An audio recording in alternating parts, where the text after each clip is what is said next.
the Old Testament of the King James Version of the Bible. The third book of Moses, called Leviticus, created independently by Listen to the Bible. Chapter 1.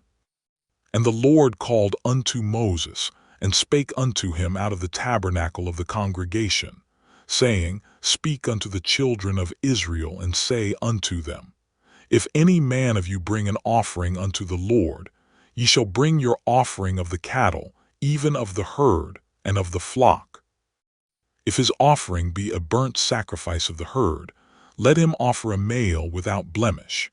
He shall offer it of his own voluntary will at the door of the tabernacle of the congregation before the Lord. And he shall put his hand upon the head of the burnt offering, and it shall be accepted for him to make atonement for him. And he shall kill the bullock before the Lord, and the priests, Aaron's sons, shall bring the blood, and sprinkle the blood round about upon the altar that is by the door of the tabernacle of the congregation. And he shall flay the burnt offering, and cut it into his pieces. And the sons of Aaron the priest shall put fire upon the altar, and lay the wood in order upon the fire. And the priests, Aaron's sons, shall lay the parts, the head and the fat, in order upon the wood that is on the fire which is upon the altar. But his inwards and his legs shall he wash in water. And the priest shall burn all on the altar, to be a burnt sacrifice, an offering made by fire, of a sweet savor unto the Lord. And if his offering be of the flocks, namely, of the sheep, or of the goats, for a burnt sacrifice, he shall bring it a male without blemish. And he shall kill it on the side of the altar northward before the Lord. And the priests, Aaron's sons, shall sprinkle his blood round about upon the altar. And he shall cut it into his pieces, with his head and his fat. And the priest shall lay them in order on the wood that is on the fire which is upon the altar. But he shall wash the inwards and the legs with water. And the priest shall bring it all and burn it upon the altar. It is a burnt sacrifice, an offering made by fire, of a sweet savor unto the Lord. And if the burnt sacrifice for his offering to the Lord be of fowls, then he shall bring his offering of turtle doves, or of young pigeons. And the priest shall bring it unto the altar, and wring off his head, and burn it on the altar. And the blood thereof shall be wrung out at the side of the altar. And he shall pluck away his crop with his feathers, and cast it beside the altar on the east part, by the place of the ashes. And he shall cleave it with the wings thereof, but shall not divide it asunder. And the priest shall burn it upon the altar, upon the wood that is upon the fire. It is a burnt sacrifice, an offering made by fire, of a sweet savor unto the Lord. Chapter 2. And when any will offer a meat offering unto the Lord, his offering shall be of fine flour, and he shall pour oil upon it, and put frankincense thereon. And he shall bring it to Aaron's sons the priests, and he shall take thereout his handful of the flour thereof, and of the oil thereof, with all the frankincense thereof. And the priest shall burn the memorial of it upon the altar, to be an offering made by fire, of a sweet savor unto the Lord. And the remnant of the meat offering shall be Aaron and his sons. It is a thing most holy of the offerings of the Lord made by fire. And if thou bring an oblation of a meat offering baken in the oven, it shall be unleavened cakes of fine flour mingled with oil, or unleavened wafers anointed with oil. And if thy oblation be a meat offering baken in a pan, it shall be of fine flour unleavened, mingled with oil. Thou shalt part it in pieces, and pour oil thereon. It is a meat offering. And if thy oblation be a meat offering baken in the frying pan, it shall be made of fine flour with oil. And thou shalt bring the meat offering that is made of these things unto the Lord. And when it is presented unto the priest, he shall bring it unto the altar. And the priest shall take from the meat offering a memorial thereof, and shall burn it upon the altar. It is an offering made by fire, of a sweet savor unto the Lord. And that which is left of the meat offering shall be Aaron and his sons. It is a thing most holy of the offerings of the Lord made by fire. No meat offering, which ye shall bring unto the Lord, shall be made with leaven. For ye shall burn no leaven, nor any honey, in any offering of the Lord made by fire. As for the oblation of the firstfruits, ye shall offer them unto the Lord, but they shall not be burnt on the altar for a sweet savor. And every oblation of thy meat offering shalt thou season with salt, neither shalt thou suffer the salt of the covenant of thy God to be lacking from thy meat offering. With all thine offerings thou shalt offer salt. And if thou offer a meat offering of thy firstfruits unto the Lord, thou shalt offer for the meat offering of thy firstfruits green ears of corn dried by the fire, even corn beaten out of full ears. And thou shalt put oil upon it, and lay frankincense thereon. It is a meat offering. And the priest shall burn the memorial of it, part of the beaten corn thereof, and part of the oil thereof, with all the frankincense thereof. It is an offering made by fire unto the Lord. Chapter 3. And if his oblation be a sacrifice of peace offering, if he offer it of the herd, whether it be a male or female, he shall offer it without blemish before the Lord. And he shall lay his hand upon the head of his offering, and kill it at the door of the tabernacle of the congregation. And Aaron's sons, the priest, shall sprinkle the blood upon the altar round about. And he shall offer of the sacrifice of the peace offering an offering made by fire unto the Lord, the fat that covereth the inwards, and all the fat that is upon the inwards, and the 2 kidneys, and the fat that is on them, which is by the flanks, and the caul above the liver with the kidneys, it shall he take away. And Aaron's sons shall burn it on the altar upon the burnt sacrifice, which is upon the wood that is on the fire. It is an offering made by fire, of a sweet savor unto the Lord. And if his offering for a sacrifice of peace offering unto the Lord be of the flock, male or female, he shall offer it without blemish. If he offer a lamb for his offering, then shall he offer it before the Lord. And he shall lay his hand upon the head of his offering, and kill it before the tabernacle of the congregation. And Aaron's sons shall sprinkle the blood thereof round about upon the altar. And he shall offer of the sacrifice of the peace offering an offering made by fire unto the Lord, the fat thereof, and the whole rump, it shall he take off hard by the backbone, and the fat that covereth the inwards, and all the fat that is upon the inwards, and the 2 kidneys, and the fat that is upon them, which is by the flanks, and the caul above the liver with the kidneys, it shall he take away. And the priest shall burn it upon the altar. It is the food of the offering made by fire unto the Lord. And if his offering be a goat, then he shall offer it before the Lord. And he shall lay his hand upon the head of it, and kill it before the tabernacle of the congregation. And the sons of Aaron shall sprinkle the blood thereof upon the altar round about. And he shall offer thereof his offering, even an offering made by fire unto the Lord, the fat that covereth the inwards, and all the fat that is upon the inwards, and the 2 kidneys, and the fat that is upon them, which is by the flanks, and the caul above the liver with the kidneys, it shall he take away.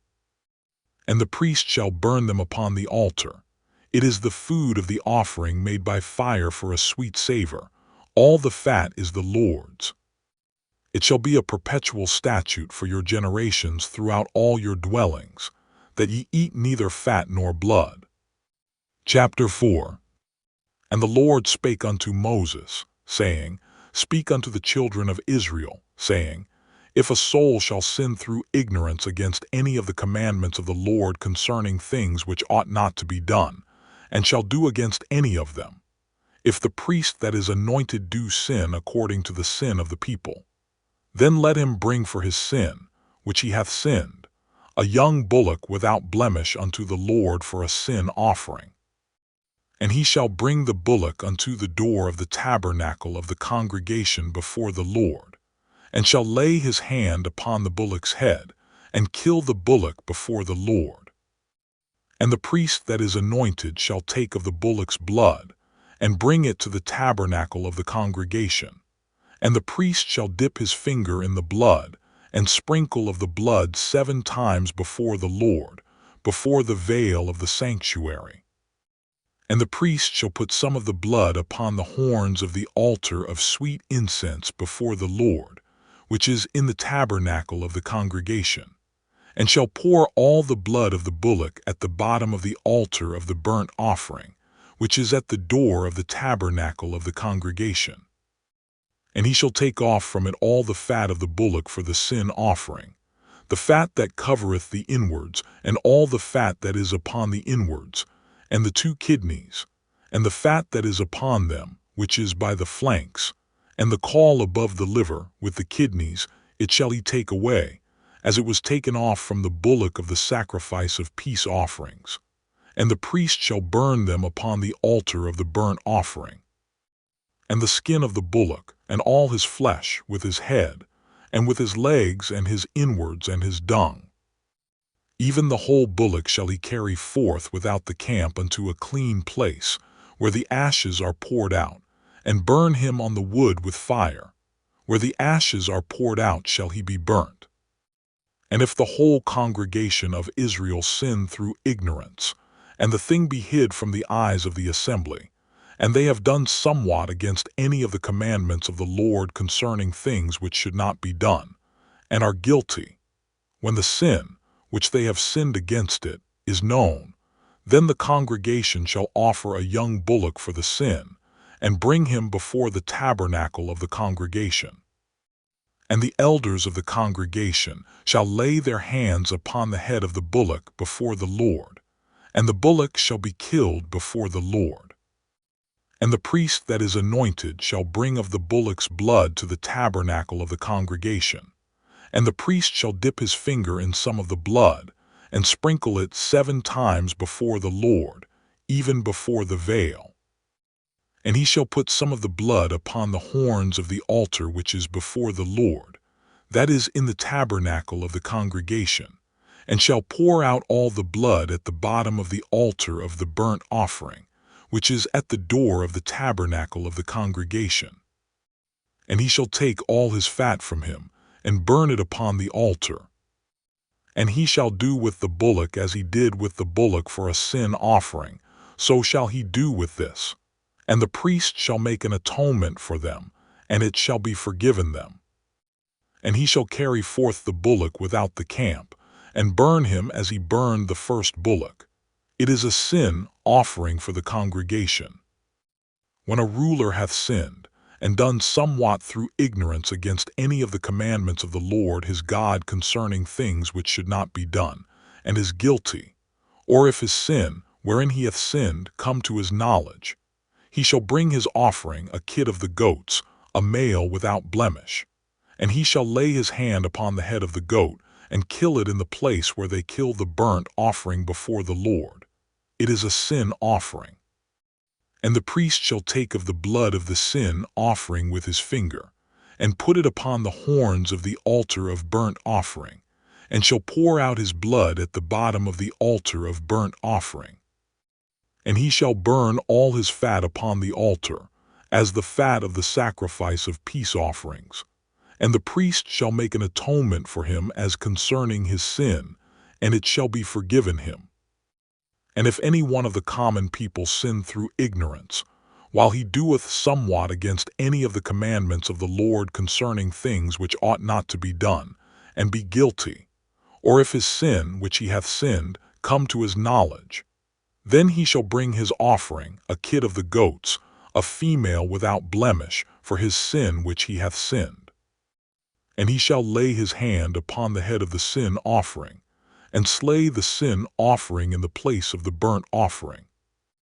And the priest shall take of the blood thereof with his finger, and put it upon the horns of the altar of burnt offering, and shall pour out all the blood thereof at the bottom of the altar. And he shall take away all the fat thereof, as the fat is taken away from off the sacrifice of peace offerings, And the priest shall burn it upon the altar for a sweet savor unto the Lord. And the priest shall make an atonement for him, and it shall be forgiven him. And if he bring a lamb for a sin offering, he shall bring it a female without blemish. And he shall lay his hand upon the head of the sin offering, and slay it for a sin offering in the place where they kill the burnt offering. And the priest shall take of the blood of the sin offering with his finger, and put it upon the horns of the altar of burnt offering, and shall pour out all the blood thereof at the bottom of the altar. And he shall take away all the fat thereof, as the fat of the lamb is taken away from the sacrifice of the peace offerings. And the priest shall burn them upon the altar, according to the offerings made by fire unto the Lord. And the priest shall make an atonement for his sin that he hath committed, and it shall be forgiven him. Chapter 5. And if a soul sin and hear the voice of swearing, and is a witness, whether he hath seen or known of it, if he do not utter it, then he shall bear his iniquity. Or if a soul touch any unclean thing, whether it be a carcass of an unclean beast, or a carcass of unclean cattle, or the carcass of unclean creeping things, and if it be hidden from him, he also shall be unclean and guilty. Or if he touch the uncleanness of man, whatsoever uncleanness it be that a man shall be defiled withal, and it be hid from him, when he knoweth of it, then he shall be guilty. Or if a soul swear, pronouncing with his lips to do evil or to do good, whatsoever it be that a man shall pronounce with an oath, and it be hid from him, when he knoweth of it, then he shall be guilty in one of these. And it shall be, when he shall be guilty in one of these things, that he shall confess that he hath sinned in that thing, and he shall bring his trespass offering unto the Lord for his sin which he hath sinned, a female from the flock, a lamb or a kid of the goats, for a sin offering, and the priest shall make an atonement for him concerning his sin. And if he be not able to bring a lamb, then he shall bring for his trespass, which he hath committed, 2 turtle doves or 2 young pigeons unto the Lord, one for a sin offering and the other for a burnt offering. And he shall bring them unto the priest, who shall offer that which is for the sin offering first, and wring off his head from his neck, but shall not divide it asunder. And he shall sprinkle of the blood of the sin offering upon the side of the altar, and the rest of the blood shall be wrung out at the bottom of the altar. It is a sin offering. And he shall offer the second for a burnt offering, according to the manner. And the priest shall make an atonement for him for his sin which he hath sinned, and it shall be forgiven him. But if he be not able to bring 2 turtle doves, or 2 young pigeons, then he that sinned shall bring for his offering the 10th part of an ephah of fine flour for a sin offering. He shall put no oil upon it, neither shall he put any frankincense thereon, for it is a sin offering. Then shall he bring it to the priest, and the priest shall take his handful of it, even a memorial thereof, and burn it on the altar, according to the offerings made by fire unto the Lord. It is a sin offering. And the priest shall make an atonement for him as touching his sin that he hath sinned in one of these, and it shall be forgiven him. And the remnant shall be the priest, as a meat offering. And the Lord spake unto Moses, saying, If a soul commit a trespass, and sin through ignorance in the holy things of the Lord, then he shall bring for his trespass unto the Lord a ram without blemish out of the flocks, with thy estimation by shekels of silver, after the shekel of the sanctuary, for a trespass offering. And he shall make amends for the harm that he hath done in the holy thing, and shall add the 5th part thereto, and give it unto the priest. And the priest shall make an atonement for him with the ram of the trespass offering, and it shall be forgiven him. And if a soul sin and commit any of these things which are forbidden to be done by the commandments of the Lord, though he wist it not, yet is he guilty, and shall bear his iniquity. And he shall bring a ram without blemish out of the flock, with thy estimation, for a trespass offering, unto the priest, And the priest shall make an atonement for him concerning his ignorance wherein he erred and wist it not, and it shall be forgiven him. It is a trespass offering. He hath certainly trespassed against the Lord. Chapter 6. And the Lord spake unto Moses, saying, If a soul sin and commit a trespass against the Lord, and lie unto his neighbor in that which was delivered him to keep, or in fellowship, or in a thing taken away by violence, or hath deceived his neighbor, or have found that which was lost, and lieth concerning it, and sweareth falsely, in any of all these that a man doeth, sinning therein. Then it shall be, because he hath sinned and is guilty, that he shall restore that which he took violently away, or the thing which he hath deceitfully gotten, or that which was delivered him to keep, or the lost thing which he found, or all that about which he hath sworn falsely.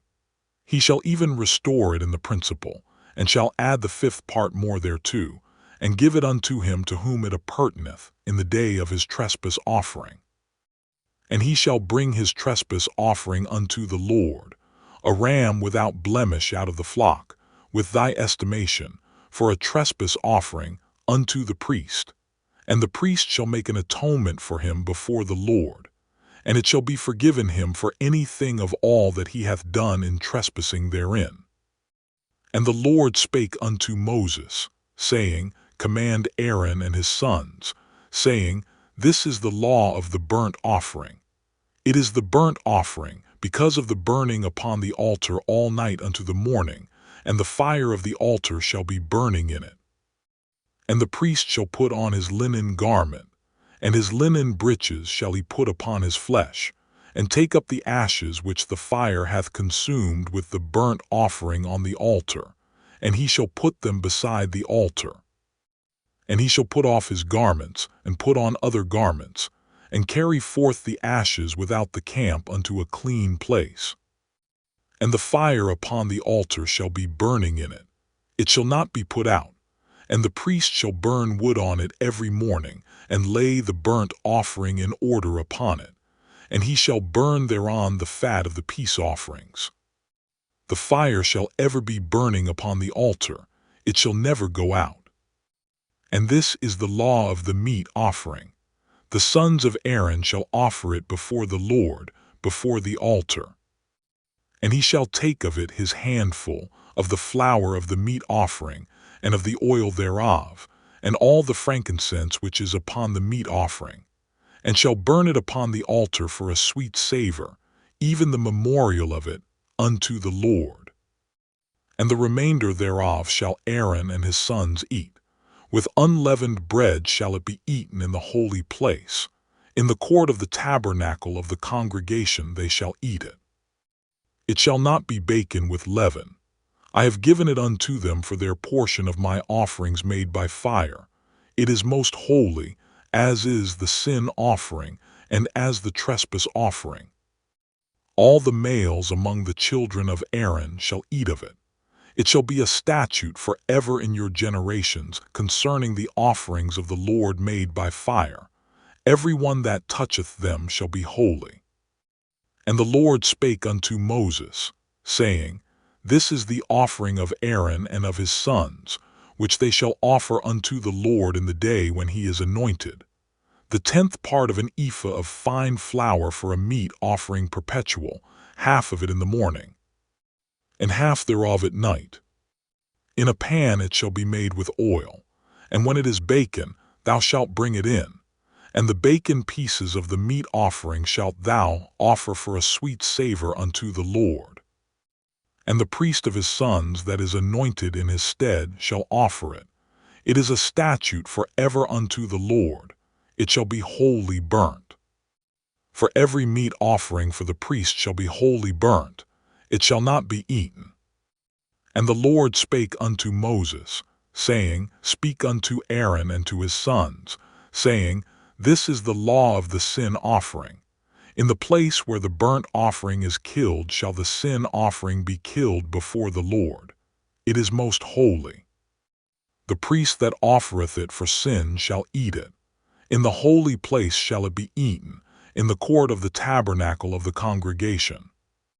Whatsoever shall touch the flesh thereof shall be holy. And when there is sprinkled of the blood thereof upon any garment, thou shalt wash that whereon it was sprinkled in the holy place. But the earthen vessel wherein it is sodden shall be broken, and if it be sodden in a brasen pot, it shall be both scoured and rinsed in water. All the males among the priests shall eat thereof. It is most holy. And no sin offering, whereof any of the blood is brought into the tabernacle of the congregation to reconcile withal in the holy place, shall be eaten. It shall be burnt in the fire. Chapter 7. Likewise this is the law of the trespass offering. It is most holy. In the place where they kill the burnt offering shall they kill the trespass offering, and the blood thereof shall he sprinkle round about upon the altar. And he shall offer of it all the fat thereof, the rump, and the fat that covereth the inwards, and the 2 kidneys, and the fat that is on them which is by the flanks, and the caul that is above the liver, with the kidneys, it shall he take away. And the priest shall burn them upon the altar for an offering made by fire unto the Lord. It is a trespass offering. Every male among the priests shall eat thereof. It shall be eaten in the holy place. It is most holy. As the sin offering is, so is the trespass offering. There is one law for them. The priest that maketh atonement therewith shall have it. And the priest that offereth any man's burnt offering, even the priest shall have to himself the skin of the burnt offering which he hath offered. And all the meat offering that is baken in the oven, and all that is dressed in the frying pan, and in the pan, shall be the priest that offereth it. And every meat offering, mingled with oil and dry, shall all the sons of Aaron have, one as much as another.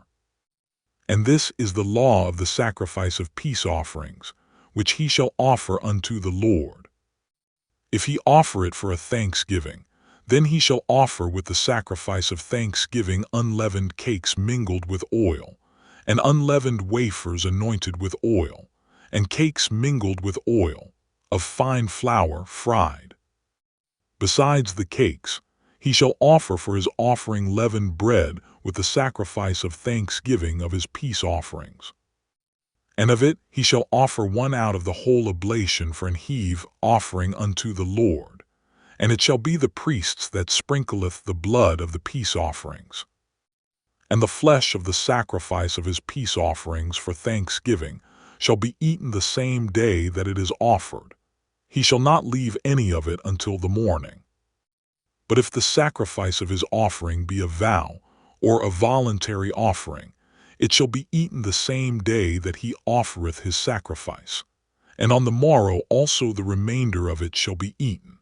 But the remainder of the flesh of the sacrifice on the 3rd day shall be burnt with fire.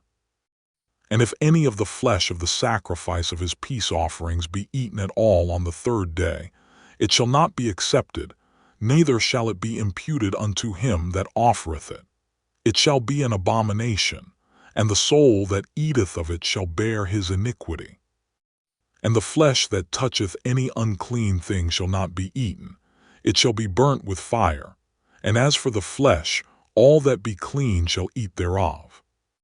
But the soul that eateth of the flesh of the sacrifice of peace offerings, that pertain unto the Lord, having his uncleanness upon him, even that soul shall be cut off from his people. Moreover, the soul that shall touch any unclean thing, as the uncleanness of man, or any unclean beast, or any abominable unclean thing, and eat of the flesh of the sacrifice of peace offerings, which pertain unto the Lord, even that soul shall be cut off from his people. And the Lord spake unto Moses, saying, Speak unto the children of Israel, saying, Ye shall eat no manner of fat of ox or of sheep or of goat. And the fat of the beast that dieth of itself, and the fat of that which is torn with beasts, may be used in any other use, but ye shall in no wise eat of it. For whosoever eateth the fat of the beast, of which men offer an offering made by fire unto the Lord, even the soul that eateth it shall be cut off from his people. Moreover, ye shall eat no manner of blood, whether it be of fowl or of beast, in any of your dwellings. Whatsoever soul it be that eateth any manner of blood, even that soul shall be cut off from his people.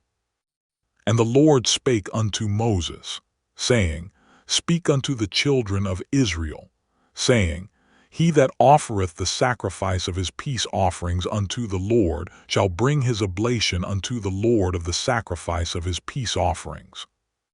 His own hands shall bring the offerings of the Lord made by fire, the fat with the breast, it shall he bring, that the breast may be waved for a wave offering before the Lord. And the priest shall burn the fat upon the altar, but the breast shall be Aaron and his sons. And the right shoulder shall ye give unto the priest for an heave offering of the sacrifices of your peace offerings. He among the sons of Aaron, that offereth the blood of the peace offerings and the fat, shall have the right shoulder for his part. For the wave breast and the heave shoulder have I taken of the children of Israel from off the sacrifices of their peace offerings, and have given them unto Aaron the priest, and unto his sons by a statute, forever from among the children of Israel. This is the portion of the anointing of Aaron, and of the anointing of his sons, out of the offerings of the Lord made by fire, in the day when he presented them to minister unto the Lord in the priest's office, which the Lord commanded to be given them of the children of Israel, in the day that he anointed them, by a statute forever throughout their generations. This is the law of the burnt offering, of the meat offering, and of the sin offering, and of the trespass offering, and of the consecrations, and of the sacrifice of the peace offerings, which the Lord commanded Moses in Mount Sinai, in the day that he commanded the children of Israel to offer their oblations unto the Lord, in the wilderness of Sinai. Chapter 8.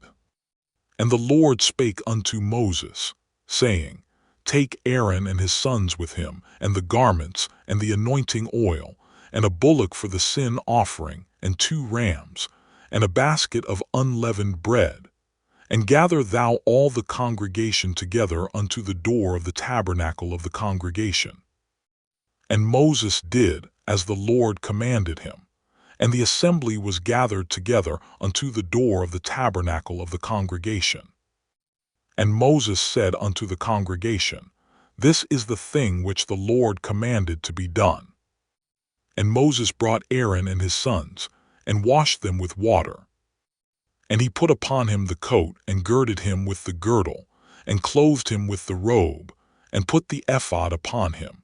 And he girded him with the curious girdle of the ephod, and bound it unto him therewith.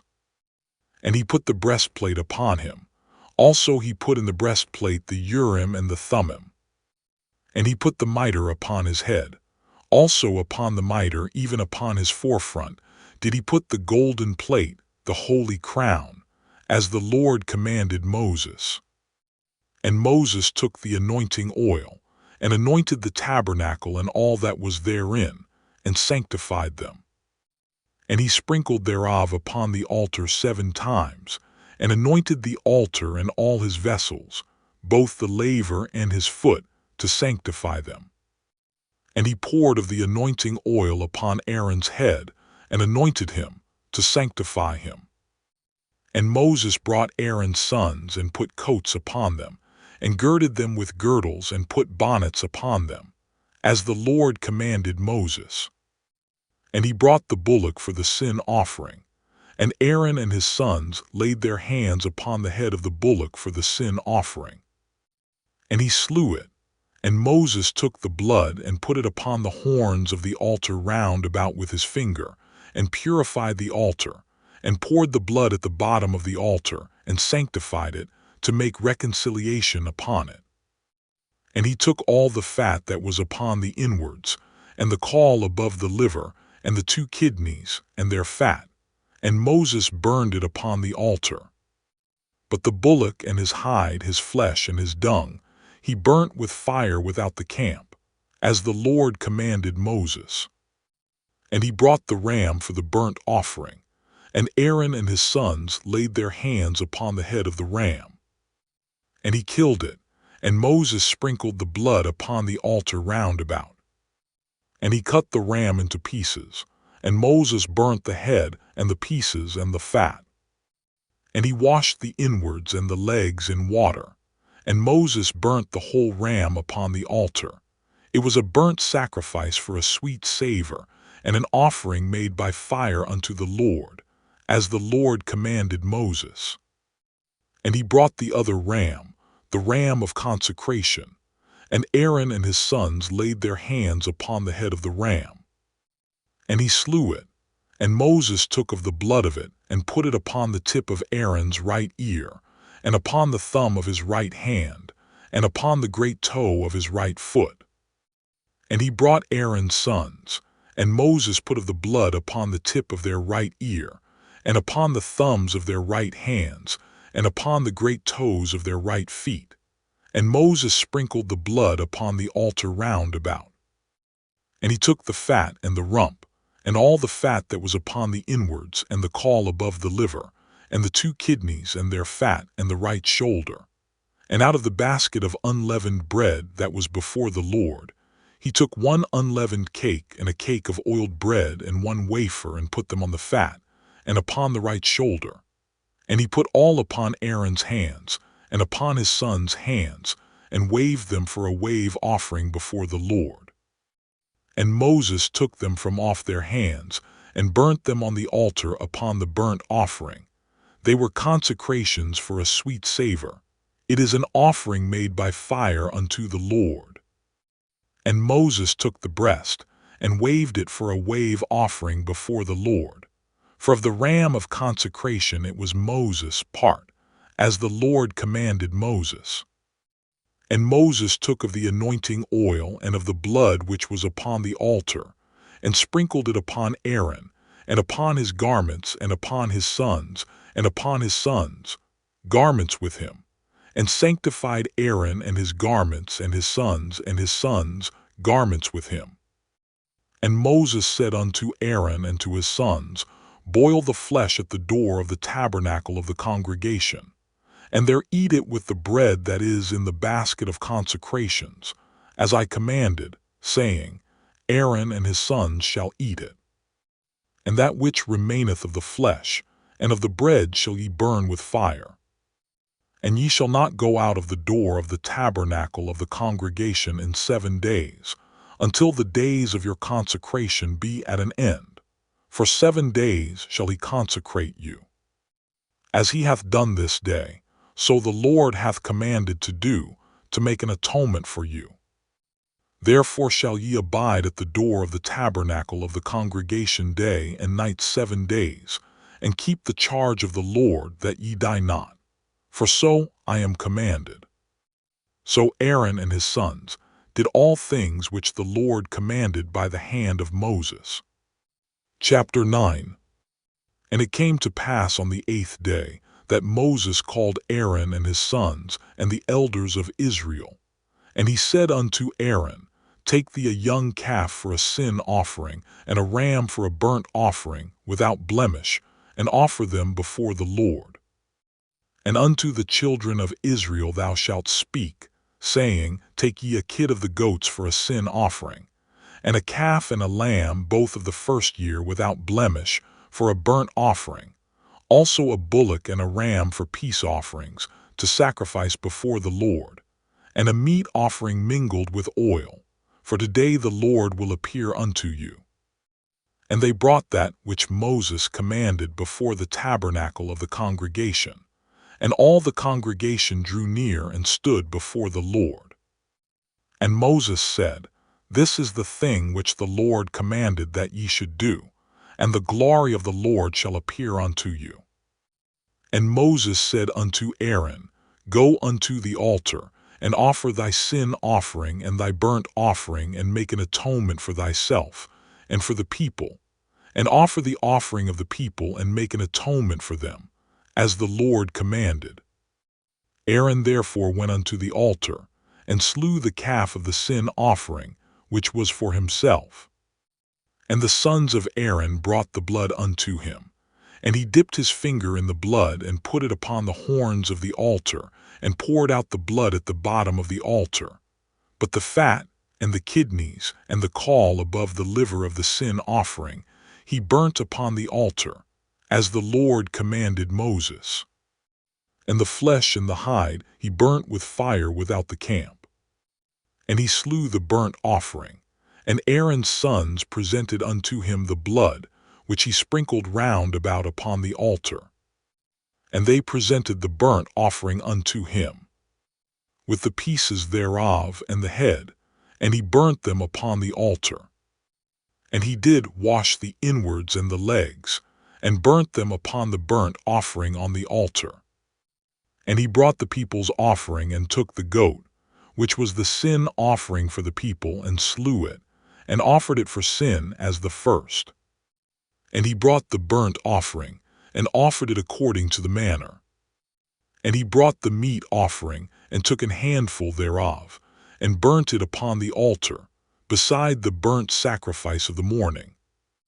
He slew also the bullock and the ram for a sacrifice of peace offerings, which was for the people. And Aaron's sons presented unto him the blood, which he sprinkled upon the altar round about, and the fat of the bullock and of the ram, the rump, and that which covereth the inwards, and the kidneys, and the caul above the liver. And they put the fat upon the breasts, and he burnt the fat upon the altar. And the breasts and the right shoulder Aaron waved for a wave offering before the Lord, as Moses commanded. And Aaron lifted up his hand toward the people, and blessed them, and came down from offering of the sin offering, and the burnt offering and peace offerings. And Moses and Aaron went into the tabernacle of the congregation, and came out, and blessed the people. And the glory of the Lord appeared unto all the people.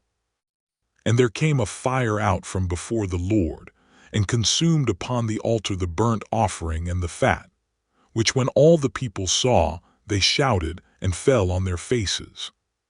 Chapter 10. And Nadab and Abihu, the sons of Aaron, took either of them his censer, and put fire therein, and put incense thereon, and offered strange fire before the Lord, which he commanded them not. And there went out fire from the Lord, and devoured them, and they died before the Lord. Then Moses said unto Aaron, This is it that the Lord spake, saying, I will be sanctified in them that come nigh me, and before all the people I will be glorified. And Aaron held his peace. And Moses called Mishael and Elzaphan, the sons of Uzziel the uncle of Aaron, and said unto them, Come near, carry your brethren from before the sanctuary out of the camp. So they went near, and carried them in their coats out of the camp, as Moses had said. And Moses said unto Aaron, and unto Eleazar, and unto Ithamar his sons, Uncover not your heads, neither rend your clothes, lest ye die, and lest wrath come upon all the people. But let your brethren, the whole house of Israel, bewail the burning which the Lord hath kindled.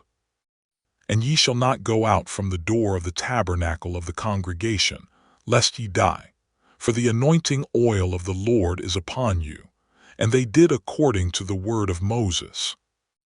And the Lord spake unto Aaron, saying, Do not drink wine nor strong drink, thou, nor thy sons with thee, when ye go into the tabernacle of the congregation, lest ye die. It shall be a statute forever throughout your generations, and that ye may put difference between holy and unholy, and between unclean and clean, and that ye may teach the children of Israel all the statutes which the Lord hath spoken unto them by the hand of Moses. And Moses spake unto Aaron, and unto Eleazar, and unto Ithamar, his sons that were left, Take the meat offering that remaineth of the offerings of the Lord made by fire, and eat it without leaven beside the altar. For it is most holy, and ye shall eat it in the holy place, because it is thy due and thy sons' due of the sacrifices of the Lord made by fire, for so I am commanded. And the wave breast and heave shoulder shall ye eat in a clean place, thou and thy sons and thy daughters with thee, for they be thy due and thy sons' due, which are given out of the sacrifices of peace offerings of the children of Israel. The heave shoulder and the wave breast shall they bring with the offerings made by fire of the fat, to wave it for a wave offering before the Lord. And it shall be thine and thy sons with thee by a statute forever, as the Lord hath commanded. And Moses diligently sought the goat of the sin offering, and behold, it was burnt. And he was angry with Eleazar and Ithamar, the sons of Aaron which were left alive, saying, Wherefore have ye not eaten the sin offering in the holy place, seeing it is most holy? And God hath given it you to bear the iniquity of the congregation, to make atonement for them before the Lord. Behold, the blood of it was not brought in within the holy place. Ye should indeed have eaten it in the holy place, as I commanded.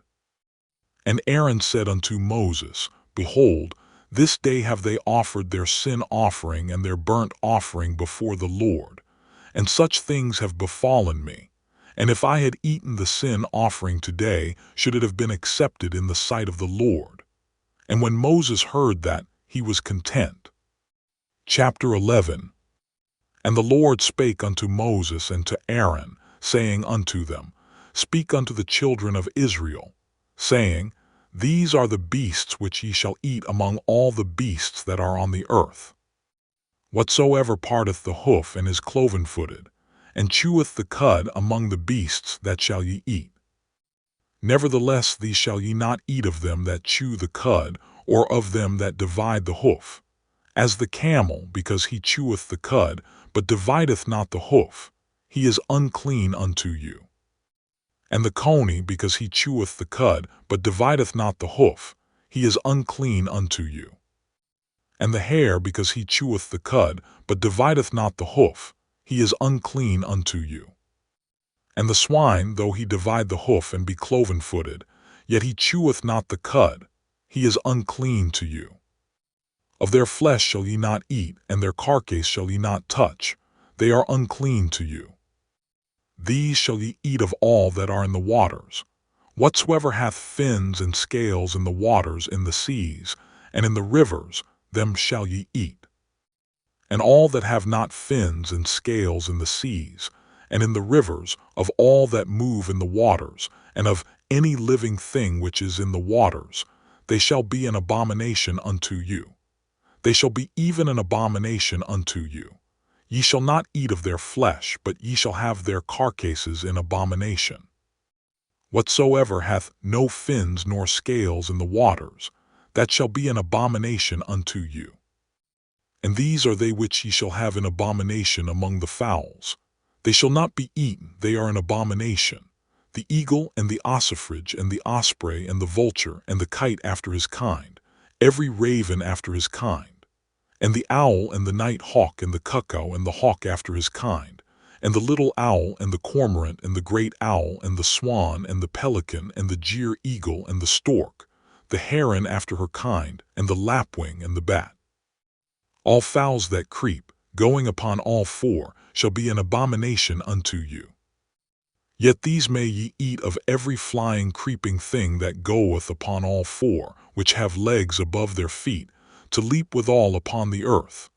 Even these of them ye may eat, the locust after his kind, and the bald locust after his kind, and the beetle after his kind, and the grasshopper after his kind. But all other flying creeping things, which have 4 feet, shall be an abomination unto you. And for these ye shall be unclean. Whosoever toucheth the carcase of them shall be unclean until the even. And whosoever beareth aught of the carcase of them shall wash his clothes, and be unclean until the even.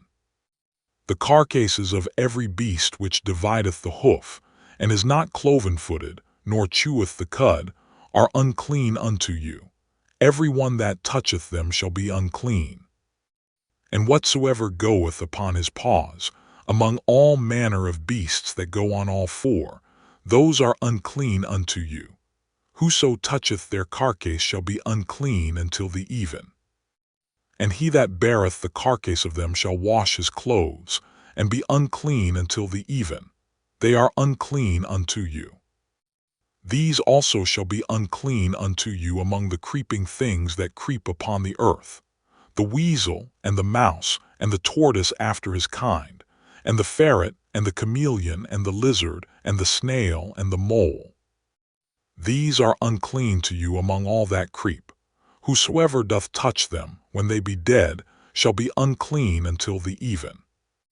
And upon whatsoever any of them, when they are dead, doth fall, it shall be unclean, whether it be any vessel of wood or raiment or skin or sack, whatsoever vessel it be, wherein any work is done, it must be put into water, and it shall be unclean until the even, so it shall be cleansed.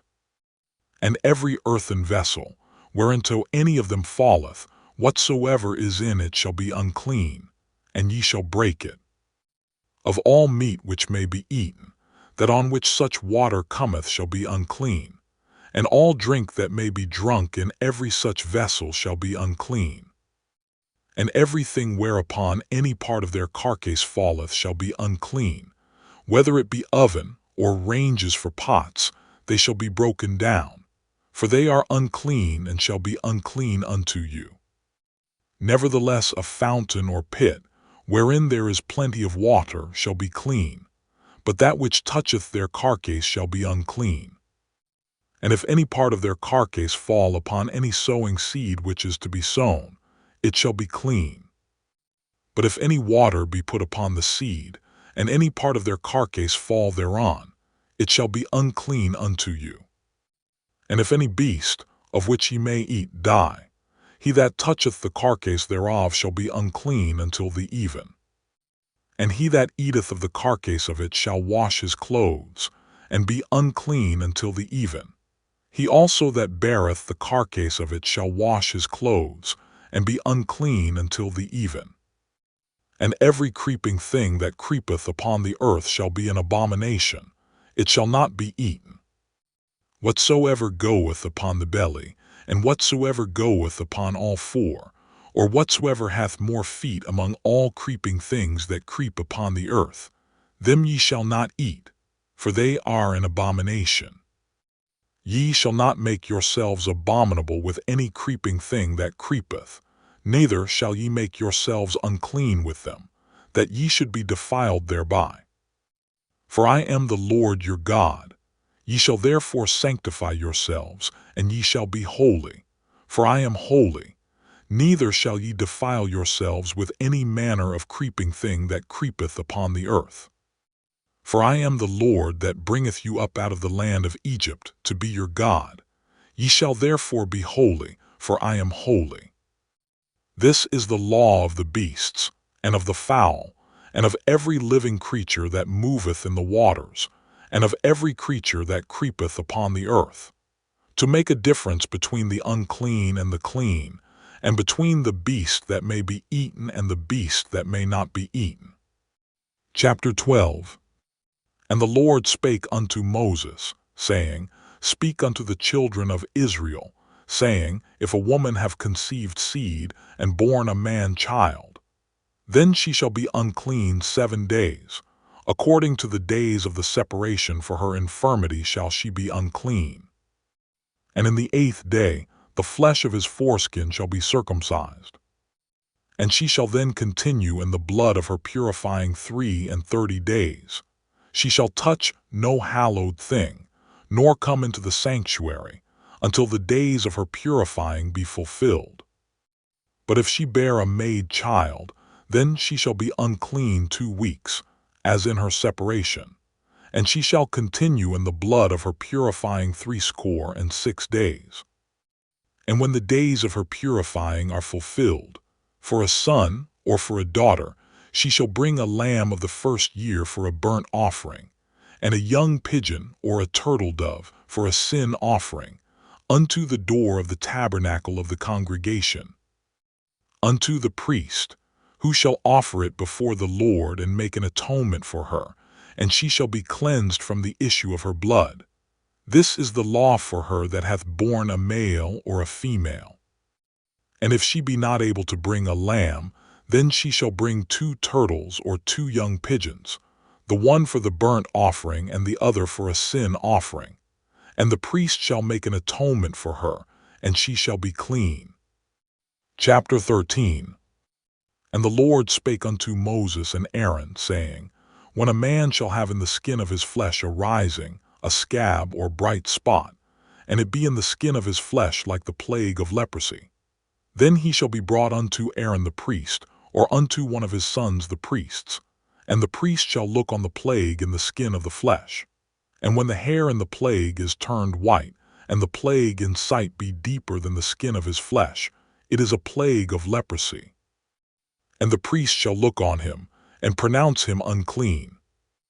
If the bright spot be white in the skin of his flesh, and in sight be not deeper than the skin, and the hair thereof be not turned white, then the priest shall shut up him that hath the plague 7 days, and the priest shall look on him the 7th day. And behold, if the plague in his sight be at a stay, and the plague spread not in the skin, then the priest shall shut him up 7 days more, and the priest shall look on him again the 7th day. And behold, if the plague be somewhat dark, and the plague spread not in the skin, the priest shall pronounce him clean.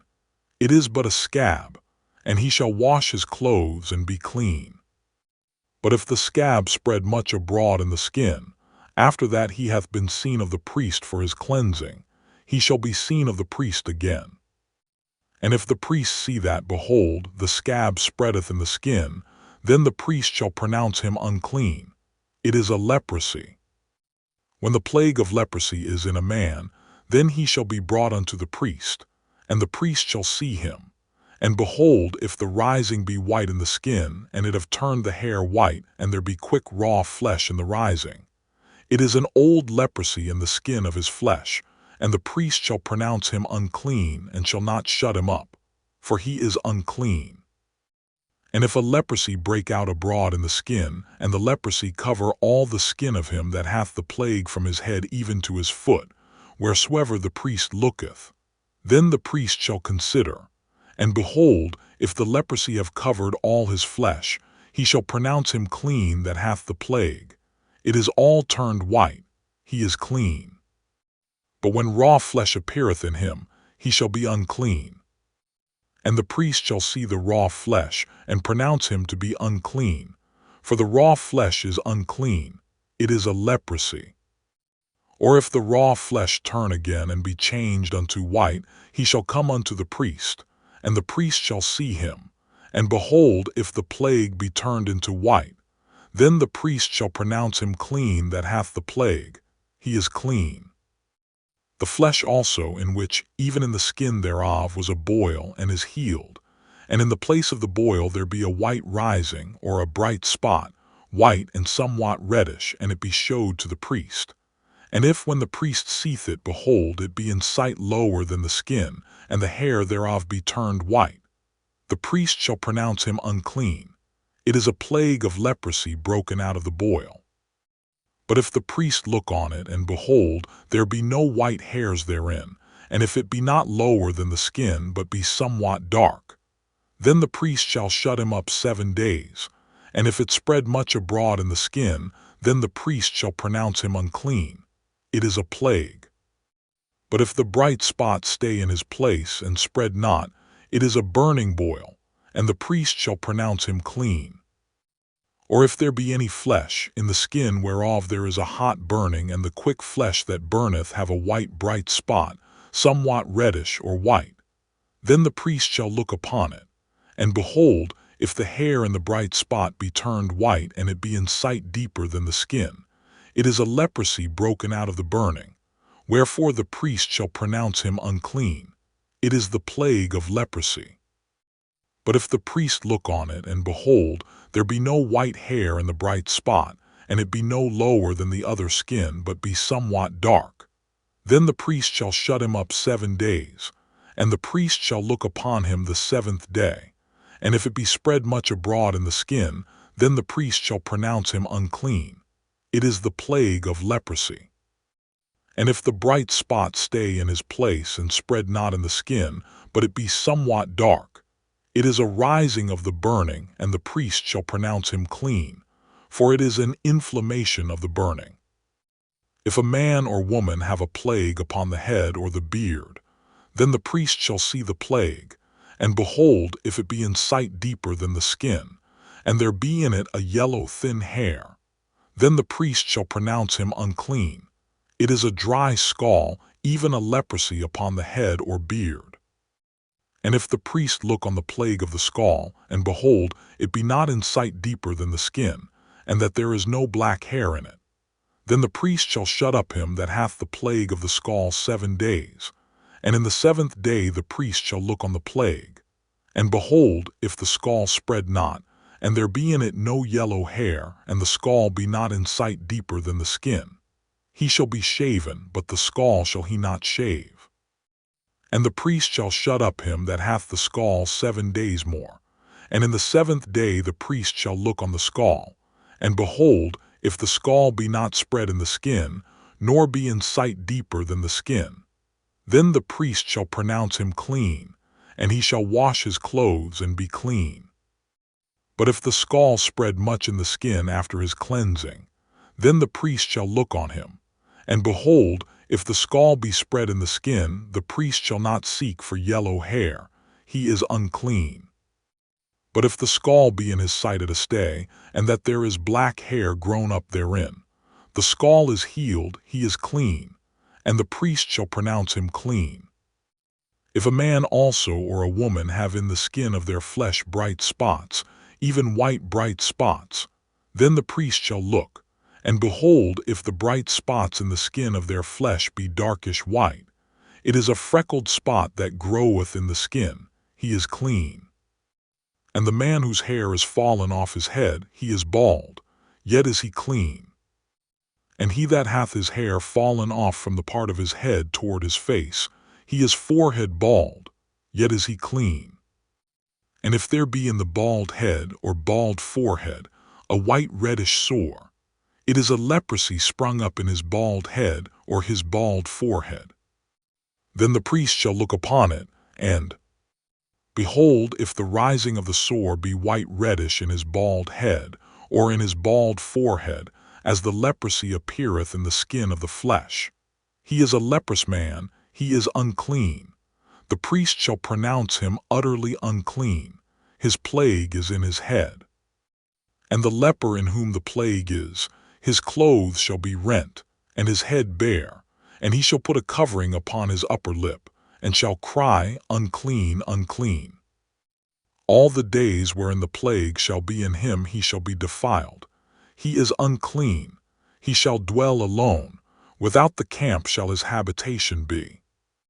The garment also that the plague of leprosy is in, whether it be a woolen garment or a linen garment, whether it be in the warp or woof, of linen or of woolen, whether in a skin or in anything made of skin, and if the plague be greenish or reddish in the garment or in the skin, either in the warp or in the woof or in anything of skin, it is a plague of leprosy, and shall be showed unto the priest. And the priest shall look upon the plague, and shut up it that hath the plague 7 days. And he shall look on the plague on the 7th day. If the plague be spread in the garment, either in the warp, or in the woof, or in a skin, or in any work that is made of skin, the plague is a fretting leprosy, it is unclean. He shall therefore burn that garment, whether warp or woof, in woolen or in linen or anything of skin, wherein the plague is, for it is a fretting leprosy, it shall be burnt in the fire.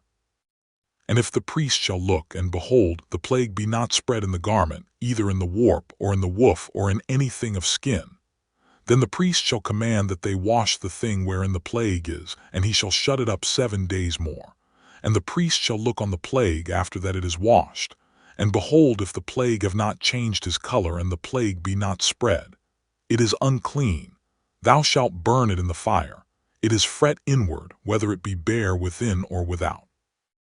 And if the priest look, and behold, the plague be somewhat dark after the washing of it, then he shall rend it out of the garment, or out of the skin, or out of the warp, or out of the woof. And if it appear still in the garment, either in the warp, or in the woof, or in anything of skin, it is a spreading plague. Thou shalt burn that wherein the plague is with fire.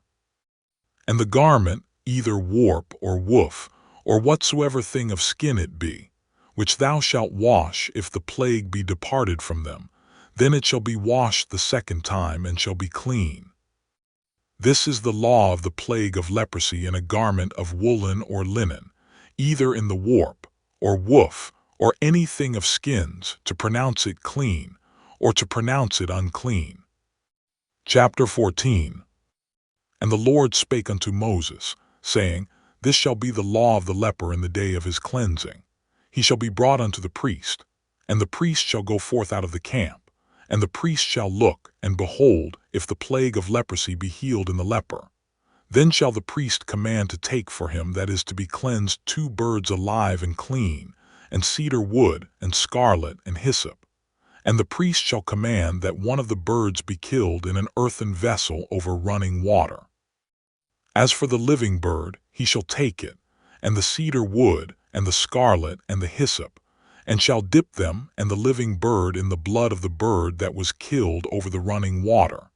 And he shall sprinkle upon him that is to be cleansed from the leprosy 7 times, and shall pronounce him clean, and shall let the living bird loose into the open field. And he that is to be cleansed shall wash his clothes, and shave off all his hair, and wash himself in water, that he may be clean. And after that he shall come into the camp, and shall tarry abroad out of his tent 7 days. But it shall be on the 7th day, that he shall shave all his hair off his head, and his beard, and his eyebrows, even all his hair he shall shave off. And he shall wash his clothes, also he shall wash his flesh in water, and he shall be clean. And on the 8th day he shall take 2 he lambs without blemish, and 1 ewe lamb of the first year without blemish, and 3/10 deals of fine flour for a meat offering, mingled with oil, and 1 log of oil. And the priest that maketh him clean shall present the man that is to be made clean, and those things before the Lord at the door of the tabernacle of the congregation. And the priest shall take 1 he lamb, and offer him for a trespass offering, and the log of oil, and wave them for a wave offering before the Lord. And he shall slay the lamb in the place where he shall kill the sin offering and the burnt offering, in the holy place. For as the sin offering is the priest, so is the trespass offering. It is most holy. And the priest shall take some of the blood of the trespass offering, and the priest shall put it upon the tip of the right ear of him that is to be cleansed, and upon the thumb of his right hand, and upon the great toe of his right foot. And the priest shall take some of the log of oil, and pour it into the palm of his own left hand. And the priest shall dip his right finger in the oil that is in his left hand, and shall sprinkle of the oil with his finger 7 times before the Lord. And of the rest of the oil that is in his hand shall the priest put upon the tip of the right ear of him that is to be cleansed, and upon the thumb of his right hand, and upon the great toe of his right foot, upon the blood of the trespass offering. And the remnant of the oil that is in the priest's hand he shall pour upon the head of him that is to be cleansed. And the priest shall make an atonement for him before the Lord. And the priest shall offer the sin offering, and make an atonement for him that is to be cleansed from his uncleanness. And afterward he shall kill the burnt offering. And the priest shall offer the burnt offering and the meat offering upon the altar. And the priest shall make an atonement for him, and he shall be clean. And if he be poor and cannot get so much, then he shall take 1 lamb for a trespass offering to be waved, to make an atonement for him, and 1/10 deal of fine flour mingled with oil for a meat offering, and a log of oil, and 2 turtle doves or 2 young pigeons, such as he is able to get. And the one shall be a sin offering, and the other a burnt offering. And he shall bring them on the 8th day for his cleansing unto the priest, unto the door of the tabernacle of the congregation, before the Lord. And the priest shall take the lamb of the trespass offering, and the log of oil, and the priest shall wave them for a wave offering before the Lord. And he shall kill the lamb of the trespass offering, and the priest shall take some of the blood of the trespass offering, and put it upon the tip of the right ear of him that is to be cleansed, and upon the thumb of his right hand, and upon the great toe of his right foot. And the priest shall pour of the oil into the palm of his own left hand. And the priest shall sprinkle with his right finger some of the oil that is in his left hand 7 times before the Lord. And the priest shall put of the oil that is in his hand upon the tip of the right ear of him that is to be cleansed, and upon the thumb of his right hand, and upon the great toe of his right foot, upon the place of the blood of the trespass offering. And the rest of the oil that is in the priest's hand he shall put upon the head of him that is to be cleansed, to make an atonement for him before the Lord. And he shall offer the one of the turtle doves, or of the young pigeons, such as he can get, even such as he is able to get, the one for a sin offering and the other for a burnt offering, with the meat offering. And the priest shall make an atonement for him that is to be cleansed before the Lord. This is the law of him in whom is the plague of leprosy, whose hand is not able to get that which pertaineth to his cleansing. And the Lord spake unto Moses and unto Aaron, saying, When ye be come into the land of Canaan, which I give to you for a possession, and I put the plague of leprosy in a house of the land of your possession, and he that owneth the house shall come and tell the priest, saying, It seemeth to me there is as it were a plague in the house. Then the priest shall command that they empty the house, before the priest go into it to see the plague, that all that is in the house be not made unclean. And afterward the priest shall go in to see the house, and he shall look on the plague, and behold, if the plague be in the walls of the house with hollow strakes, greenish or reddish, which in sight are lower than the wall, then the priest shall go out of the house to the door of the house, and shut up the house 7 days. And the priest shall come again the 7th day, and shall look, and behold, if the plague be spread in the walls of the house. Then the priest shall command that they take away the stones in which the plague is, and they shall cast them into an unclean place without the city. And he shall cause the house to be scraped within round about, and they shall pour out the dust that they scrape off without the city into an unclean place. And they shall take other stones, and put them in the place of those stones. And he shall take other mortar, and shall plaister the house. And if the plague come again and break out in the house, after that he hath taken away the stones, and after he hath scraped the house, and after it is plaistered, then the priest shall come and look, and behold, if the plague be spread in the house, it is a fretting leprosy in the house, it is unclean. And he shall break down the house, the stones of it, and the timber thereof, and all the mortar of the house, and he shall carry them forth out of the city into an unclean place. Moreover, he that goeth into the house, all the while that it is shut up, shall be unclean until the even. And he that lieth in the house shall wash his clothes, and he that eateth in the house shall wash his clothes. And if the priest shall come in and look upon it, and behold, the plague hath not spread in the house, after the house was plaistered, then the priest shall pronounce the house clean, because the plague is healed. And he shall take to cleanse the house 2 birds, and cedar wood, and scarlet, and hyssop. And he shall kill the one of the birds in an earthen vessel over running water. And he shall take the cedar wood, and the hyssop, and the scarlet, and the living bird, and dip them in the blood of the slain bird, and in the running water, and sprinkle the house 7 times. And he shall cleanse the house with the blood of the bird, and with the running water, and with the living bird, and with the cedar wood, and with the hyssop, and with the scarlet. But he shall let go the living bird out of the city into the open fields, and make an atonement for the house, and it shall be clean. This is the law for all manner of plague of leprosy, and scall, and for the leprosy of a garment and of a house, and for a rising, and for a scab, and for a bright spot, to teach when it is unclean and when it is clean. This is the law of leprosy. Chapter 15. And the Lord spake unto Moses and to Aaron, saying, Speak unto the children of Israel, and say unto them, When any man hath a running issue out of his flesh, because of his issue he is unclean. And this shall be his uncleanness in his issue, whether his flesh run with his issue, or his flesh be stopped from his issue, it is his uncleanness. Every bed whereon he lieth that hath the issue is unclean, and every thing whereon he sitteth shall be unclean. And whosoever toucheth his bed shall wash his clothes, and bathe himself in water, and be unclean until the even. And he that sitteth on anything whereon he sat that hath the issue shall wash his clothes, and bathe himself in water, and be unclean until the even. And he that toucheth the flesh of him that hath the issue shall wash his clothes, and bathe himself in water, and be unclean until the even. And if he that hath the issue spit upon him that is clean, then he shall wash his clothes and bathe himself in water, and be unclean until the even. And what saddle soever he rideth upon that hath the issue shall be unclean.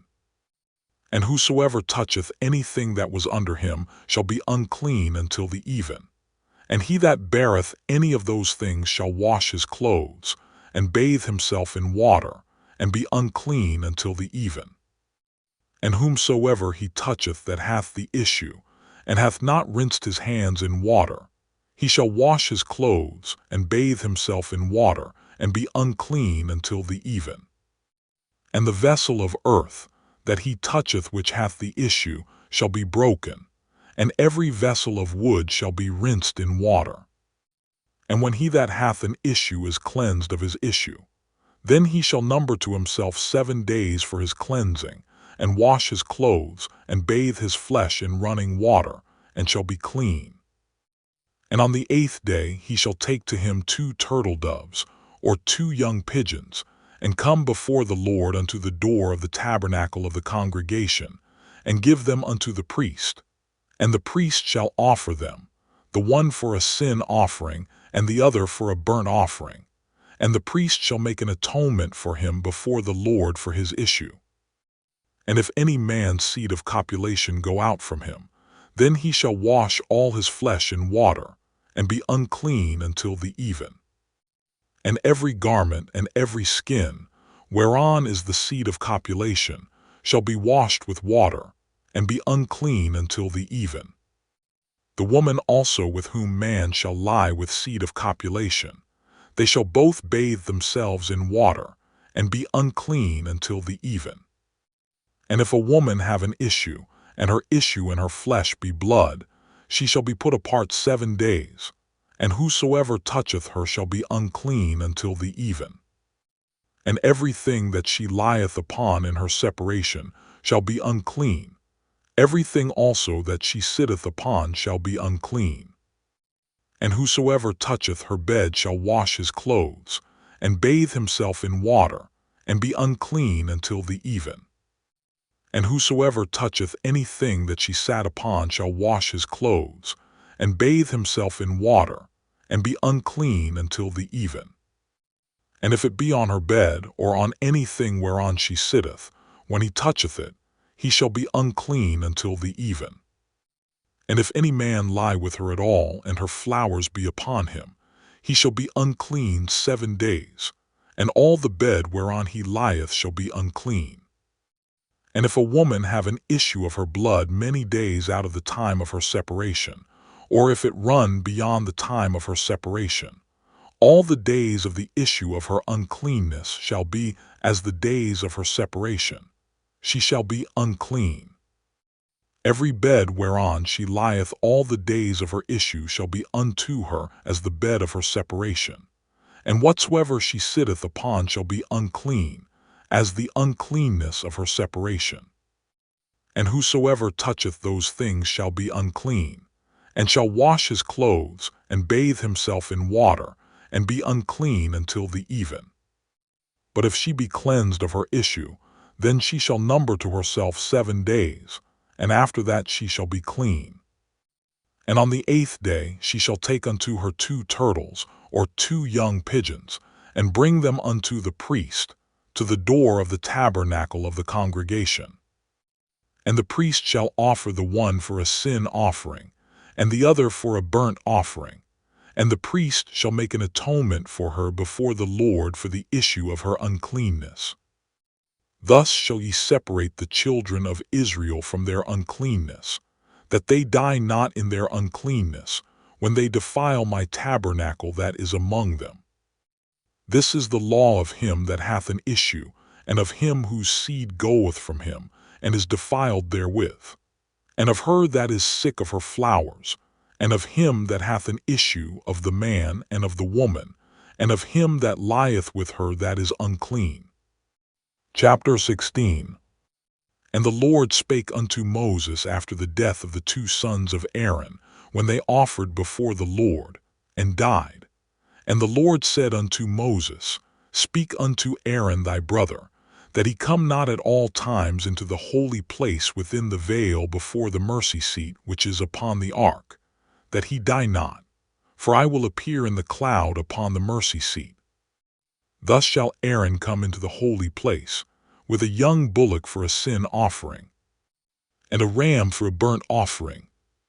He shall put on the holy linen coat, and he shall have the linen breeches upon his flesh, and shall be girded with a linen girdle, and with the linen mitre shall he be attired. These are holy garments. Therefore shall he wash his flesh in water, and so put them on.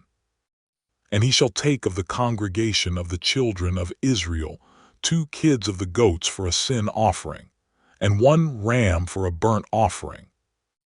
And Aaron shall offer his bullock of the sin offering, which is for himself, and make an atonement for himself, and for his house.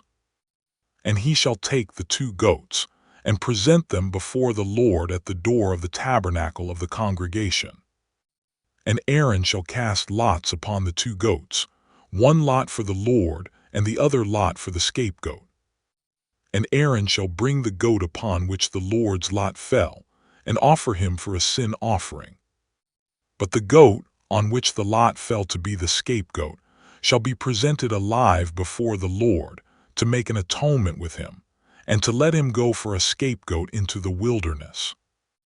And Aaron shall bring the bullock of the sin offering, which is for himself, and shall make an atonement for himself, and for his house, and shall kill the bullock of the sin offering which is for himself. And he shall take a censer full of burning coals of fire from off the altar before the Lord, and his hands full of sweet incense beaten small, and bring it within the veil. And he shall put the incense upon the fire before the Lord, that the cloud of the incense may cover the mercy seat that is upon the testimony, that he die not. And he shall take of the blood of the bullock, and sprinkle it with his finger upon the mercy seat eastward. And before the mercy seat shall he sprinkle of the blood with his finger 7 times. Then shall he kill the goat of the sin offering, that is for the people, and bring his blood within the veil, and do with that blood as he did with the blood of the bullock, and sprinkle it upon the mercy seat, and before the mercy seat. And he shall make an atonement for the holy place, because of the uncleanness of the children of Israel, and because of their transgressions in all their sins. And so shall he do for the tabernacle of the congregation, that remaineth among them in the midst of their uncleanness. And there shall be no man in the tabernacle of the congregation when he goeth in to make an atonement in the holy place, until he come out, and have made an atonement for himself, and for his household, and for all the congregation of Israel. And he shall go out unto the altar that is before the Lord, and make an atonement for it, and shall take of the blood of the bullock, and of the blood of the goat, and put it upon the horns of the altar round about. And he shall sprinkle of the blood upon it with his finger 7 times, and cleanse it, and hallow it from the uncleanness of the children of Israel. And when he hath made an end of reconciling the holy place, and the tabernacle of the congregation, and the altar, he shall bring the live goat. And Aaron shall lay both his hands upon the head of the live goat, and confess over him all the iniquities of the children of Israel, and all their transgressions in all their sins, putting them upon the head of the goat, and shall send him away by the hand of a fit man into the wilderness. And the goat shall bear upon him all their iniquities unto a land not inhabited, and he shall let go the goat in the wilderness. And Aaron shall come into the tabernacle of the congregation, and shall put off the linen garments, which he put on when he went into the holy place, and shall leave them there. And he shall wash his flesh with water in the holy place, and put on his garments, and come forth, and offer his burnt offering and the burnt offering of the people, and make an atonement for himself and for the people. And the fat of the sin offering shall he burn upon the altar. And he that let go the goat for the scapegoat shall wash his clothes, and bathe his flesh in water, and afterward come into the camp. And the bullock for the sin offering, and the goat for the sin offering, whose blood was brought in to make atonement in the holy place, shall one carry forth without the camp, and they shall burn in the fire their skins, and their flesh, and their dung. And he that burneth them shall wash his clothes, and bathe his flesh in water, and afterward he shall come into the camp. And this shall be a statute forever unto you, that in the 7th month on the 10th day of the month ye shall afflict your souls, and do no work at all, whether it be one of your own country, or a stranger that sojourneth among you. For on that day shall the priest make an atonement for you to cleanse you, that ye may be clean from all your sins before the Lord. It shall be a Sabbath of rest unto you, and ye shall afflict your souls by a statute forever. And the priest, whom he shall anoint, and whom he shall consecrate to minister in the priest's office in his father's stead, shall make the atonement, and shall put on the linen clothes, even the holy garments.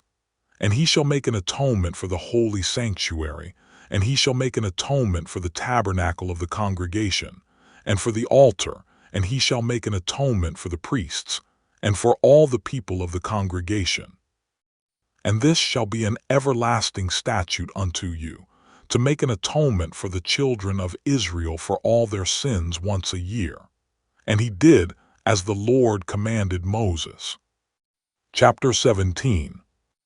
And the Lord spake unto Moses, saying, Speak unto Aaron and unto his sons, and unto all the children of Israel, and say unto them, This is the thing which the Lord hath commanded, saying, What man soever there be of the house of Israel that killeth an ox or lamb or goat in the camp, or that killeth it out of the camp, and bringeth it not unto the door of the tabernacle of the congregation, to offer an offering unto the Lord before the tabernacle of the Lord. Blood shall be imputed unto that man. He hath shed blood, and that man shall be cut off from among his people, to the end that the children of Israel may bring their sacrifices, which they offer in the open field, even that they may bring them unto the Lord, unto the door of the tabernacle of the congregation, unto the priest, and offer them for peace offerings unto the Lord. And the priest shall sprinkle the blood upon the altar of the Lord at the door of the tabernacle of the congregation, and burn the fat for a sweet savor unto the Lord.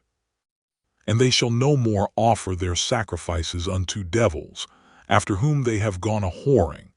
This shall be a statute forever unto them throughout their generations. And thou shalt say unto them, Whatsoever man there be of the house of Israel, or of the strangers which sojourn among you, that offereth a burnt offering or sacrifice, and bringeth it not unto the door of the tabernacle of the congregation, to offer it unto the Lord, even that man shall be cut off from among his people. And whatsoever man there be of the house of Israel, or of the strangers that sojourn among you, that eateth any manner of blood, I will even set my face against that soul that eateth blood, and will cut him off from among his people. For the life of the flesh is in the blood, and I have given it to you upon the altar to make an atonement for your souls, for it is the blood that maketh an atonement for the soul. Therefore I said unto the children of Israel, No soul of you shall eat blood, neither shall any stranger that sojourneth among you eat blood.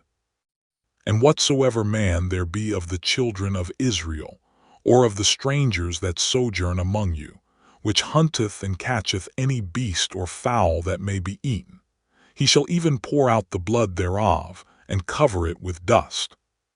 For it is the life of all flesh, the blood of it is for the life thereof. Therefore I said unto the children of Israel, Ye shall eat the blood of no manner of flesh. For the life of all flesh is the blood thereof. Whosoever eateth it shall be cut off.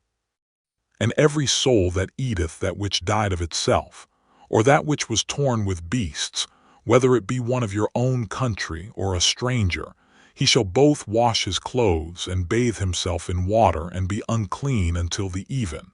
Then shall he be clean. But if he wash them not, nor bathe his flesh, then he shall bear his iniquity. Chapter 18. And the Lord spake unto Moses, saying, Speak unto the children of Israel, and say unto them, I am the Lord your God. After the doings of the land of Egypt, wherein ye dwelt, shall ye not do, and after the doings of the land of Canaan, whither I bring you, shall ye not do, neither shall ye walk in their ordinances. Ye shall do my judgments, and keep mine ordinances to walk therein. I am the Lord your God. Ye shall therefore keep my statutes and my judgments, which if a man do, he shall live in them. I am the Lord. None of you shall approach to any that is near of kin to him, to uncover their nakedness. I am the Lord. The nakedness of thy father, or the nakedness of thy mother, shalt thou not uncover. She is thy mother. Thou shalt not uncover her nakedness. The nakedness of thy father's wife shalt thou not uncover. It is thy father's nakedness. The nakedness of thy sister, the daughter of thy father, or daughter of thy mother, whether she be born at home, or born abroad, even their nakedness thou shalt not uncover.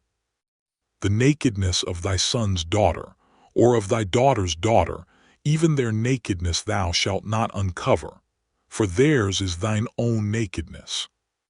The nakedness of thy father's wife's daughter, begotten of thy father, she is thy sister. Thou shalt not uncover her nakedness. Thou shalt not uncover the nakedness of thy father's sister. She is thy father's near kinswoman.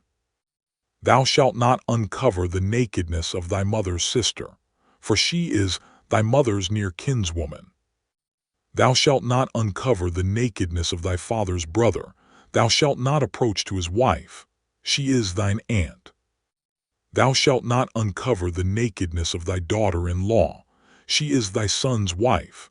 Thou shalt not uncover her nakedness. Thou shalt not uncover the nakedness of thy brother's wife. It is thy brother's nakedness. Thou shalt not uncover the nakedness of a woman and her daughter, neither shalt thou take her son's daughter or her daughter's daughter to uncover her nakedness, for they are her near kinswomen. It is wickedness. Neither shalt thou take a wife to her sister to vex her, to uncover her nakedness, beside the other in her lifetime. Also thou shalt not approach unto a woman to uncover her nakedness, as long as she is put apart for her uncleanness. Moreover, thou shalt not lie carnally with thy neighbor's wife, to defile thyself with her. And thou shalt not let any of thy seed pass through the fire to Melech, neither shalt thou profane the name of thy God. I am the Lord. Thou shalt not lie with mankind as with womankind. It is abomination. Neither shalt thou lie with any beast to defile thyself therewith.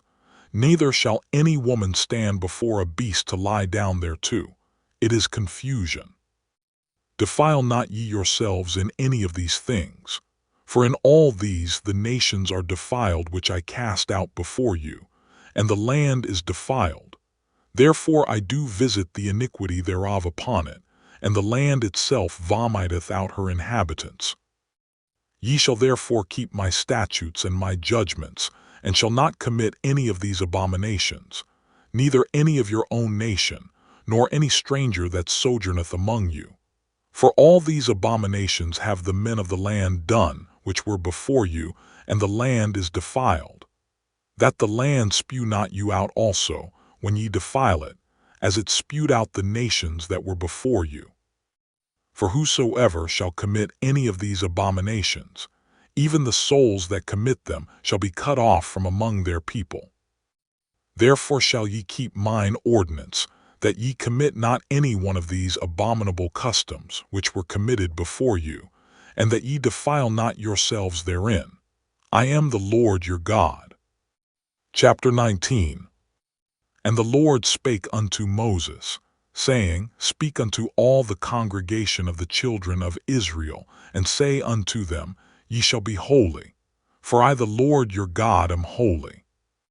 Ye shall fear every man his mother and his father, and keep my Sabbaths. I am the Lord your God.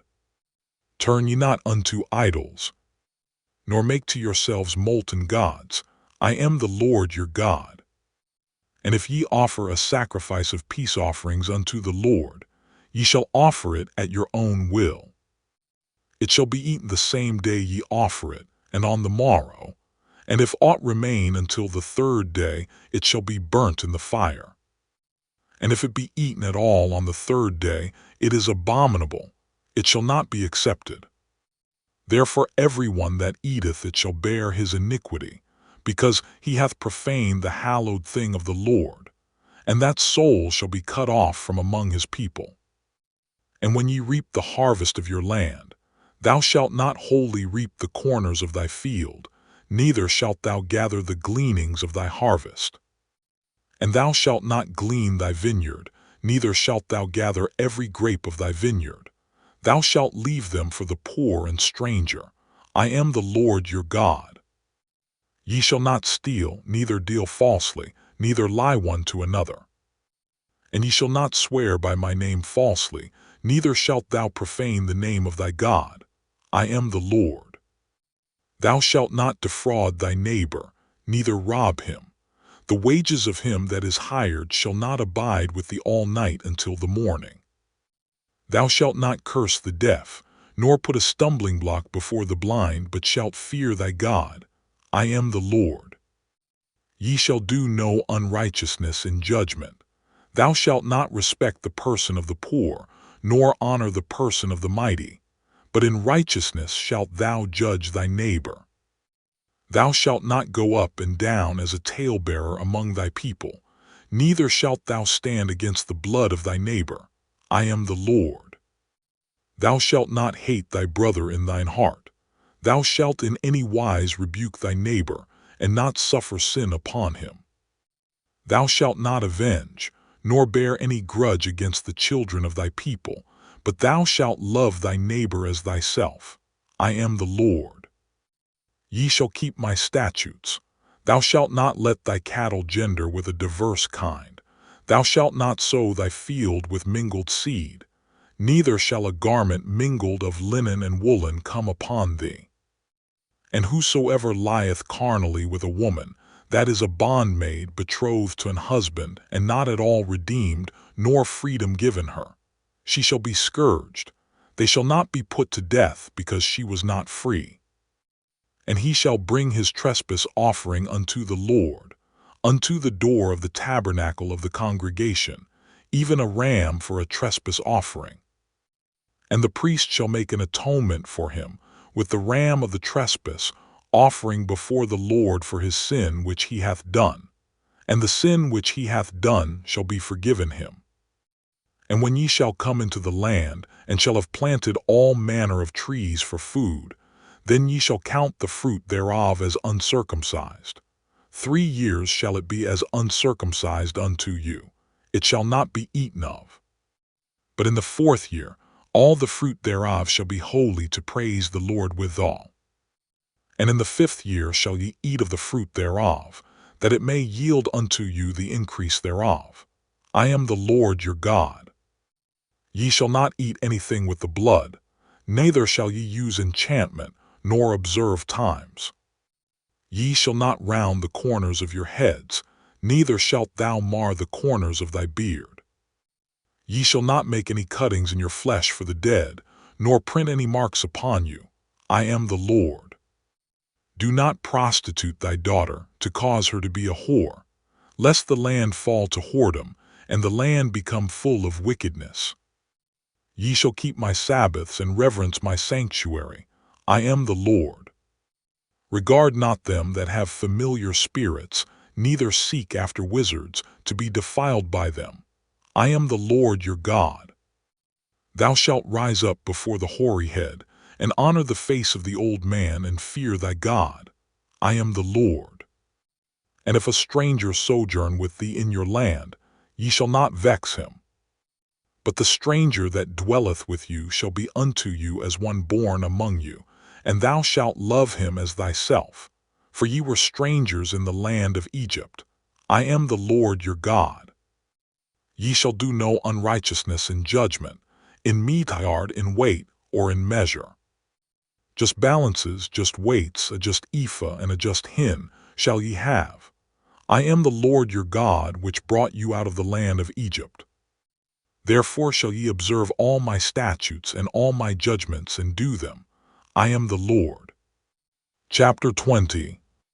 And the Lord spake unto Moses, saying again, Thou shalt say to the children of Israel, whosoever he be of the children of Israel, or of the strangers that sojourn in Israel, that giveth any of his seed unto Molech, he shall surely be put to death.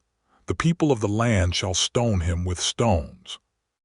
And I will set my face against that man, and will cut him off from among his people, because he hath given of his seed unto Molech, to defile my sanctuary, and to profane my holy name. And if the people of the land do any ways hide their eyes from the man, when he giveth of his seed unto Molech, and kill him not, then I will set my face against that man, and against his family, and will cut him off, and all that go a whoring after him, to commit whoredom with Molech, from among their people. And the soul that turneth after such as have familiar spirits, and after wizards, to go a whoring after them, I will even set my face against that soul, and will cut him off from among his people. Sanctify yourselves therefore, and be ye holy, for I am the Lord your God. And ye shall keep my statutes and do them. I am the Lord which sanctify you. For every one that curseth his father or his mother shall be surely put to death. He hath cursed his father or his mother, his blood shall be upon him. And the man that committeth adultery with another man's wife, even he that committeth adultery with his neighbor's wife, the adulterer and the adulteress shall surely be put to death. And the man that lieth with his father's wife hath uncovered his father's nakedness. Both of them shall surely be put to death, their blood shall be upon them. And if a man lie with his daughter-in-law, both of them shall surely be put to death. They have wrought confusion, their blood shall be upon them. If a man also lie with mankind, as he lieth with a woman, both of them have committed an abomination. They shall surely be put to death, their blood shall be upon them. And if a man take a wife and her mother, it is wickedness. They shall be burnt with fire, both he and they, that there be no wickedness among you. And if a man lie with a beast, he shall surely be put to death, and ye shall slay the beast. And if a woman approach unto any beast and lie down thereto, thou shalt kill the woman and the beast. They shall surely be put to death, their blood shall be upon them. And if a man shall take his sister, his father's daughter or his mother's daughter, and see her nakedness, and she see his nakedness, it is a wicked thing, and they shall be cut off in the sight of their people. He hath uncovered his sister's nakedness, he shall bear his iniquity. And if a man shall lie with a woman having her sickness, and shall uncover her nakedness, he hath discovered her fountain, and she hath uncovered the fountain of her blood, and both of them shall be cut off from among their people. And thou shalt not uncover the nakedness of thy mother's sister, nor of thy father's sister, for he uncovereth his near kin, they shall bear their iniquity. And if a man shall lie with his uncle's wife, he hath uncovered his uncle's nakedness. They shall bear their sin, they shall die childless. And if a man shall take his brother's wife, it is an unclean thing. He hath uncovered his brother's nakedness, they shall be childless. Ye shall therefore keep all my statutes and all my judgments, and do them, that the land, whither I bring you to dwell therein, spew you not out. And ye shall not walk in the manners of the nation, which I cast out before you. For they committed all these things, and therefore I abhorred them. But I have said unto you, ye shall inherit their land, and I will give it unto you to possess it, a land that floweth with milk and honey. I am the Lord your God, which have separated you from other people. Ye shall therefore put difference between clean beasts and unclean, and between unclean fowls and clean. And ye shall not make your souls abominable by beast, or by fowl, or by any manner of living thing that creepeth on the ground, which I have separated from you as unclean. And ye shall be holy unto me.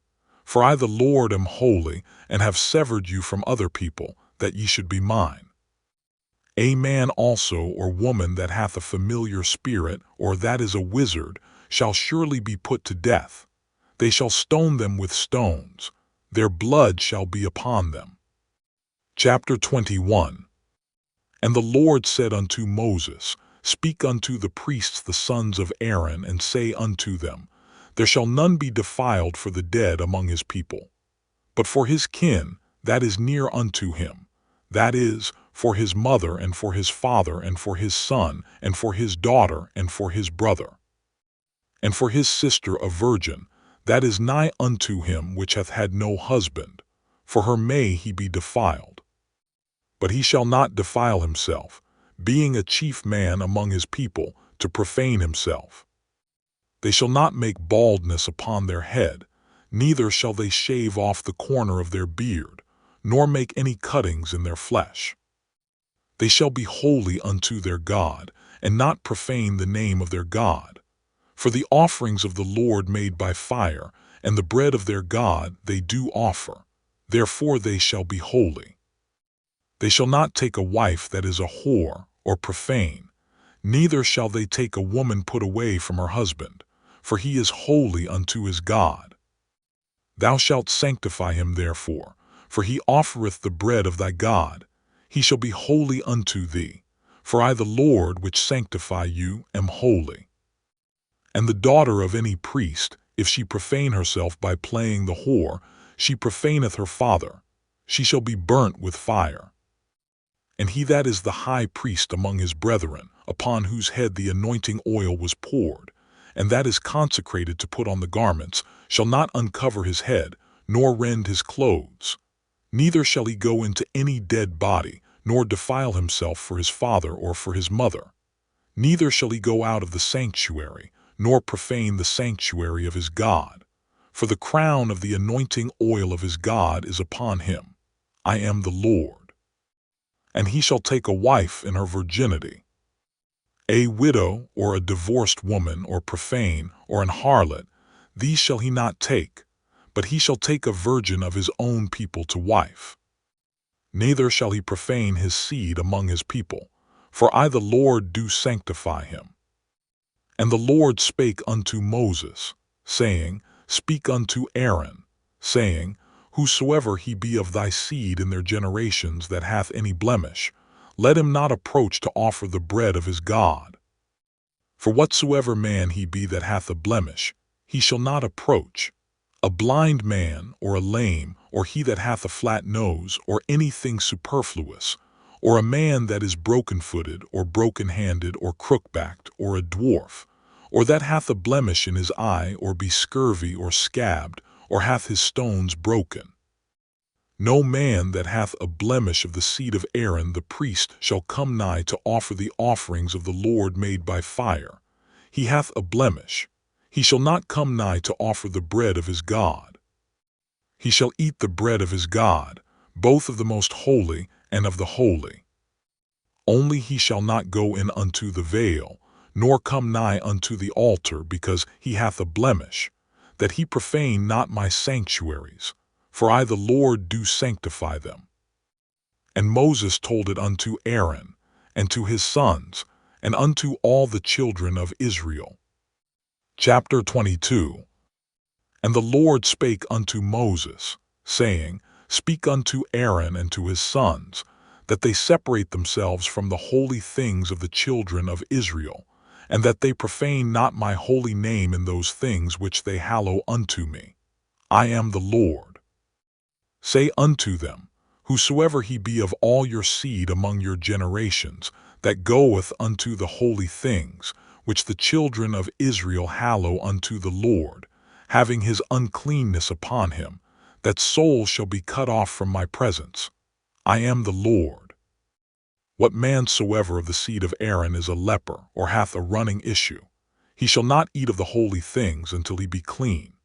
And whoso toucheth anything that is unclean by the dead, or a man whose seed goeth from him, or whosoever toucheth any creeping thing whereby he may be made unclean, or a man of whom he may take uncleanness, whatsoever uncleanness he hath, the soul which hath touched any such shall be unclean until even, and shall not eat of the holy things, unless he wash his flesh with water. And when the sun is down, he shall be clean, and shall afterward eat of the holy things, because it is his food. That which dieth of itself, or is torn with beasts, he shall not eat to defile himself therewith. I am the Lord. They shall therefore keep mine ordinance, lest they bear sin for it, and die therefore if they profane it. I the Lord do sanctify them. There shall no stranger eat of the holy thing. A sojourner of the priest, or an hired servant, shall not eat of the holy thing. But if the priest buy any soul with his money, he shall eat of it, and he that is born in his house, they shall eat of his meat. If the priest's daughter also be married unto a stranger, she may not eat of an offering of the holy things.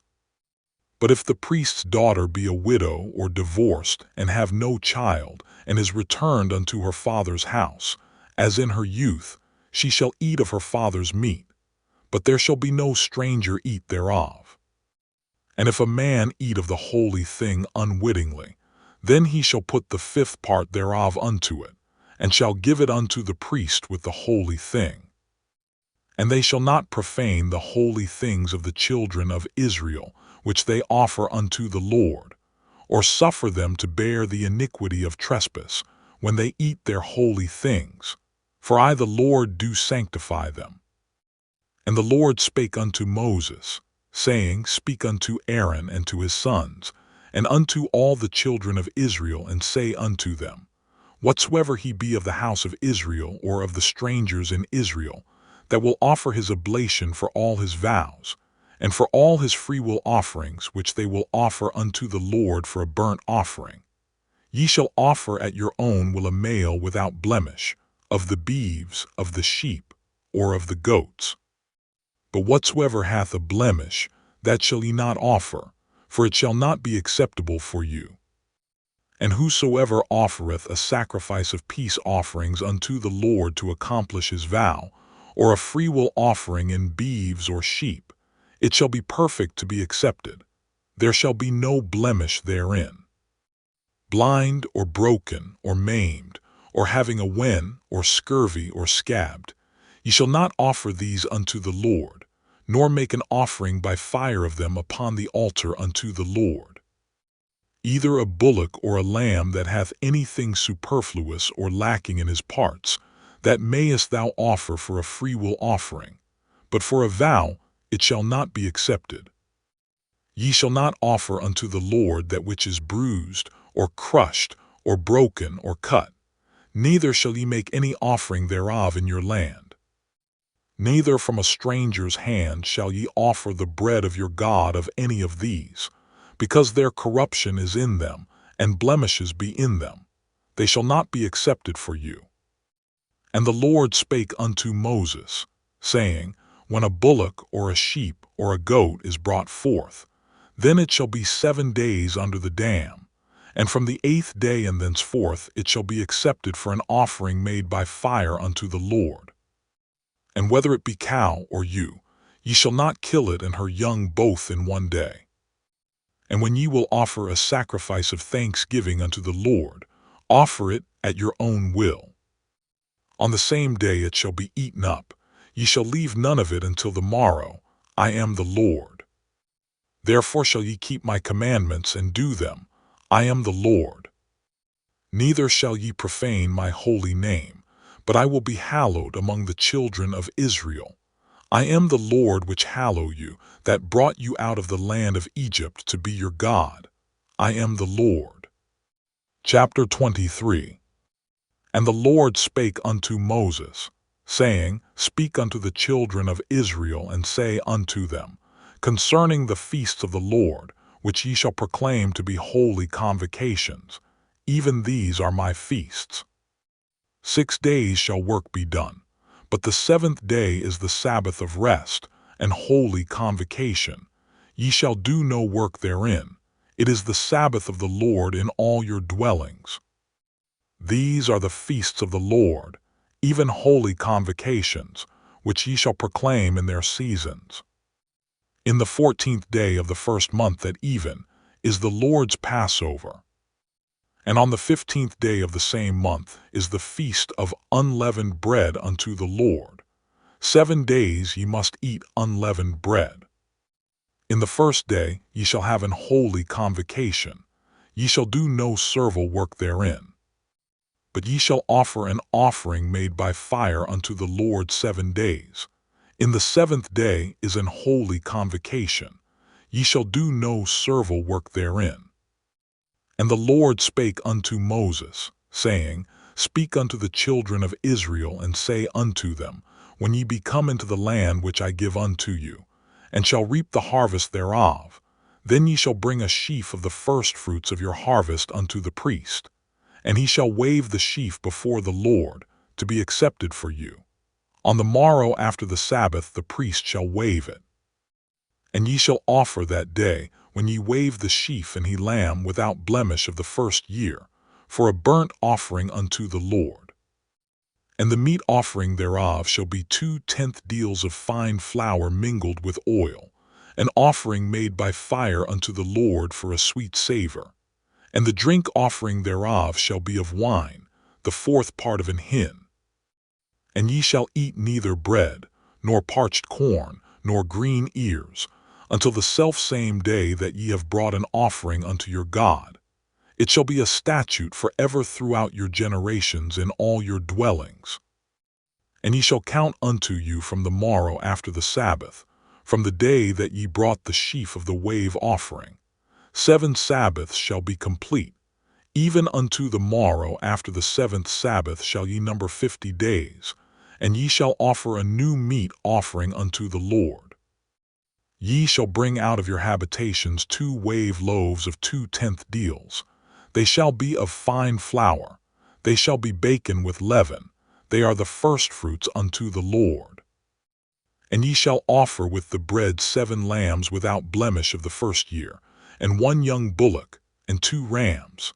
They shall be for a burnt offering unto the Lord with their meat offering, and their drink offerings, even an offering made by fire, of sweet savor unto the Lord. Then ye shall sacrifice 1 kid of the goats for a sin offering, and 2 lambs of the first year for a sacrifice of peace offerings. And the priest shall wave them with the bread of the firstfruits for a wave offering before the Lord, with the 2 lambs. They shall be holy to the Lord for the priest. And ye shall proclaim on the selfsame day, that it may be an holy convocation unto you. Ye shall do no servile work therein.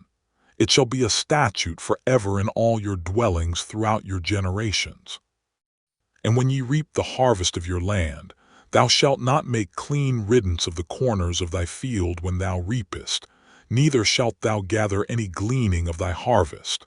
Thou shalt leave them unto the poor and to the stranger. I am the Lord your God. And the Lord spake unto Moses, saying, Speak unto the children of Israel, saying, In the 7th month, in the first day of the month, shall ye have a Sabbath, a memorial of blowing of trumpets, and holy convocation. Ye shall do no servile work therein, but ye shall offer an offering made by fire unto the Lord. And the Lord spake unto Moses, saying, Also on the 10th day of this 7th month there shall be a day of atonement. It shall be an holy convocation unto you, and ye shall afflict your souls, and offer an offering made by fire unto the Lord. And ye shall do no work in that same day, For it is a day of atonement, to make an atonement for you before the Lord your God. For whatsoever soul it be that shall not be afflicted in that same day, he shall be cut off from among his people. And whatsoever soul it be that doeth any work in that same day, the same soul will I destroy from among his people. Ye shall do no manner of work. It shall be a statute forever throughout your generations in all your dwellings. It shall be unto you a Sabbath of rest, and ye shall afflict your souls. In the 9th day of the month at even, from even unto even, shall ye celebrate your Sabbath. And the Lord spake unto Moses, saying, Speak unto the children of Israel, saying, The 15th day of this 7th month shall be the feast of tabernacles for 7 days unto the Lord. On the 1st day shall be an holy convocation. Ye shall do no servile work therein. 7 days ye shall offer an offering made by fire unto the Lord. On the 8th day shall be an holy convocation unto you, and ye shall offer an offering made by fire unto the Lord. It is a solemn assembly, and ye shall do no servile work therein. These are the feasts of the Lord, which ye shall proclaim to be holy convocations, to offer an offering made by fire unto the Lord, a burnt offering and a meat offering, a sacrifice and drink offerings, everything upon his day, beside the Sabbaths of the Lord, and beside your gifts, and beside all your vows, and beside all your freewill offerings, which ye give unto the Lord. Also in the 15th day of the 7th month, when ye have gathered in the fruit of the land, ye shall keep a feast unto the Lord 7 days. On the 1st day shall be a Sabbath, and on the 8th day shall be a Sabbath. And ye shall take you on the 1st day the boughs of goodly trees, branches of palm trees, and the boughs of thick trees and willows of the brook, and ye shall rejoice before the Lord your God 7 days. And ye shall keep it a feast unto the Lord 7 days in the year. It shall be a statute forever in your generations. Ye shall celebrate it in the 7th month. Ye shall dwell in booths 7 days. All that are Israelites born shall dwell in booths, that your generations may know that I made the children of Israel to dwell in booths, when I brought them out of the land of Egypt. I am the Lord your God. And Moses declared unto the children of Israel the feasts of the Lord. Chapter 24. And the Lord spake unto Moses, saying, Command the children of Israel, that they bring unto thee pure oil olive beaten for the light, to cause the lamps to burn continually. Without the veil of the testimony, in the tabernacle of the congregation, shall Aaron order it from the evening unto the morning before the Lord continually. It shall be a statute forever in your generations. He shall order the lamps upon the pure candlestick before the Lord continually. And thou shalt take fine flour, and bake 12 cakes thereof. 2/10 deals shall be in 1 cake. And thou shalt set them in 2 rows, 6 on a row, upon the pure table before the Lord. And thou shalt put pure frankincense upon each row, that it may be on the bread for a memorial, even an offering made by fire unto the Lord. Every Sabbath he shall set it in order before the Lord continually, being taken from the children of Israel by an everlasting covenant. And it shall be Aaron and his sons, and they shall eat it in the holy place, for it is most holy unto him of the offerings of the Lord made by fire by a perpetual statute. And the son of an Israelitish woman, whose father was an Egyptian, went out among the children of Israel, and this son of the Israelitish woman and a man of Israel strove together in the camp. And the Israelitish woman's son blasphemed the name of the Lord and cursed. And they brought him unto Moses. And his mother's name was Shelemith, the daughter of Dibri, of the tribe of Dan. And they put him in ward, that the mind of the Lord might be showed them. And the Lord spake unto Moses, saying, Bring forth him that hath cursed without the camp, and let all that heard him lay their hands upon his head, and let all the congregation stone him. And thou shalt speak unto the children of Israel, saying, Whosoever curseth his God shall bear his sin. And he that blasphemeth the name of the Lord, he shall surely be put to death, and all the congregation shall certainly stone him. As well the stranger as he that is born in the land, when he blasphemeth the name of the Lord, shall be put to death. And he that killeth any man shall surely be put to death. And he that killeth a beast shall make it good, beast for beast. And if a man cause a blemish in his neighbor, as he hath done, so shall it be done to him, breach for breach, eye for eye, tooth for tooth. As he hath caused a blemish in a man, so shall it be done to him again. And he that killeth a beast, he shall restore it, and he that killeth a man, he shall be put to death. Ye shall have one manner of law as well for the stranger, as for one of your own country, for I am the Lord your God. And Moses spake to the children of Israel, that they should bring forth him that had cursed out of the camp, and stone him with stones. And the children of Israel did as the Lord commanded Moses. Chapter 25. And the Lord spake unto Moses in Mount Sinai, saying, Speak unto the children of Israel, and say unto them, When ye come into the land which I give you, then shall the land keep a Sabbath unto the Lord. 6 years thou shalt sow thy field, and 6 years thou shalt prune thy vineyard and gather in the fruit thereof. But in the 7th year shall be a Sabbath of rest unto the land, a Sabbath for the Lord. Thou shalt neither sow thy field, nor prune thy vineyard. That which groweth of its own accord of thy harvest thou shalt not reap, neither gather the grapes of thy vine undressed. For it is a year of rest unto the land. And the Sabbath of the land shall be meat for you, for thee, and for thy servant, and for thy maid, and for thy hired servant, and for thy stranger that sojourneth with thee. And for thy cattle, and for the beasts that are in thy land, shall all the increase thereof be meat. And thou shalt number 7 Sabbaths of years unto thee, 7 times 7 years.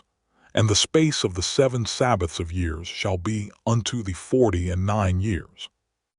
Then shalt thou cause the trumpet of the jubile to sound on the 10th day of the 7th month. In the day of atonement shall ye make the trumpet sound throughout all your land. And ye shall hallow the 50th year, and proclaim liberty throughout all the land unto all the inhabitants thereof. It shall be a jubile unto you. And ye shall return every man unto his possession, and ye shall return every man unto his family. A jubile shall that 50th year be unto you. Ye shall not sow, neither reap that which groweth of itself in it, nor gather the grapes in it of thy vine undressed. For it is the jubile, it shall be holy unto you. Ye shall eat the increase thereof out of the field. In the year of this jubile, ye shall return every man unto his possession. And if thou sell aught unto thy neighbor, or buyest aught of thy neighbor's hand, ye shall not oppress one another. According to the number of years after the jubile thou shalt buy of thy neighbor, and according unto the number of years of the fruits he shall sell unto thee. According to the multitude of years thou shalt increase the price thereof, and according to the fewness of years thou shalt diminish the price of it. For according to the number of the years of the fruits doth he sell unto thee. Ye shall not therefore oppress one another, but thou shalt fear thy God, for I am the Lord your God. Wherefore ye shall do my statutes, and keep my judgments, and do them, and ye shall dwell in the land in safety. And the land shall yield her fruit, and ye shall eat your fill, and dwell therein in safety. And if ye shall say, What shall we eat the 7th year? Behold, we shall not sow, nor gather in our increase. Then I will command my blessing upon you in the 6th year, and it shall bring forth fruit for 3 years. And ye shall sow the 8th year, and eat yet of old fruit until the 9th year. Until her fruits come in ye shall eat of the old store. The land shall not be sold forever, for the land is mine, for ye are strangers and sojourners with me. And in all the land of your possession ye shall grant a redemption for the land. If thy brother be waxen poor, and hath sold away some of his possession, and if any of his kin come to redeem it, then shall he redeem that which his brother sold. And if the man have none to redeem it, and himself be able to redeem it, then let him count the years of the sale thereof, and restore the overplus unto the man to whom he sold it, that he may return unto his possession. But if he be not able to restore it to him, then that which is sold shall remain in the hand of him that hath bought it until the year of Jubilee, and in the Jubilee it shall go out, and he shall return unto his possession. And if a man sell a dwelling house in a walled city, then he may redeem it within a whole year after it is sold. Within a full year may he redeem it. And if it be not redeemed within the space of a full year, then the house that is in the walled city shall be established forever to him that bought it throughout his generations. It shall not go out in the Jubilee. But the houses of the villages which have no wall round about them shall be counted as the fields of the country. They may be redeemed, and they shall go out in the Jubilee. Notwithstanding the cities of the Levites, and the houses of the cities of their possession, may the Levites redeem at any time. And if a man purchase of the Levites, then the house that was sold, and the city of his possession, shall go out in the year of Jubilee. For the houses of the cities of the Levites are their possession among the children of Israel. But the field of the suburbs of their cities may not be sold, for it is their perpetual possession.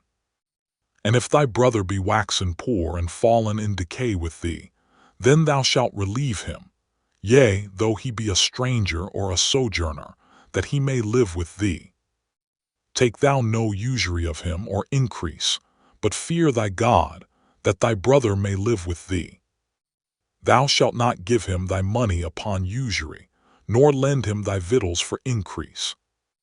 I am the Lord your God, which brought you forth out of the land of Egypt, to give you the land of Canaan, and to be your God.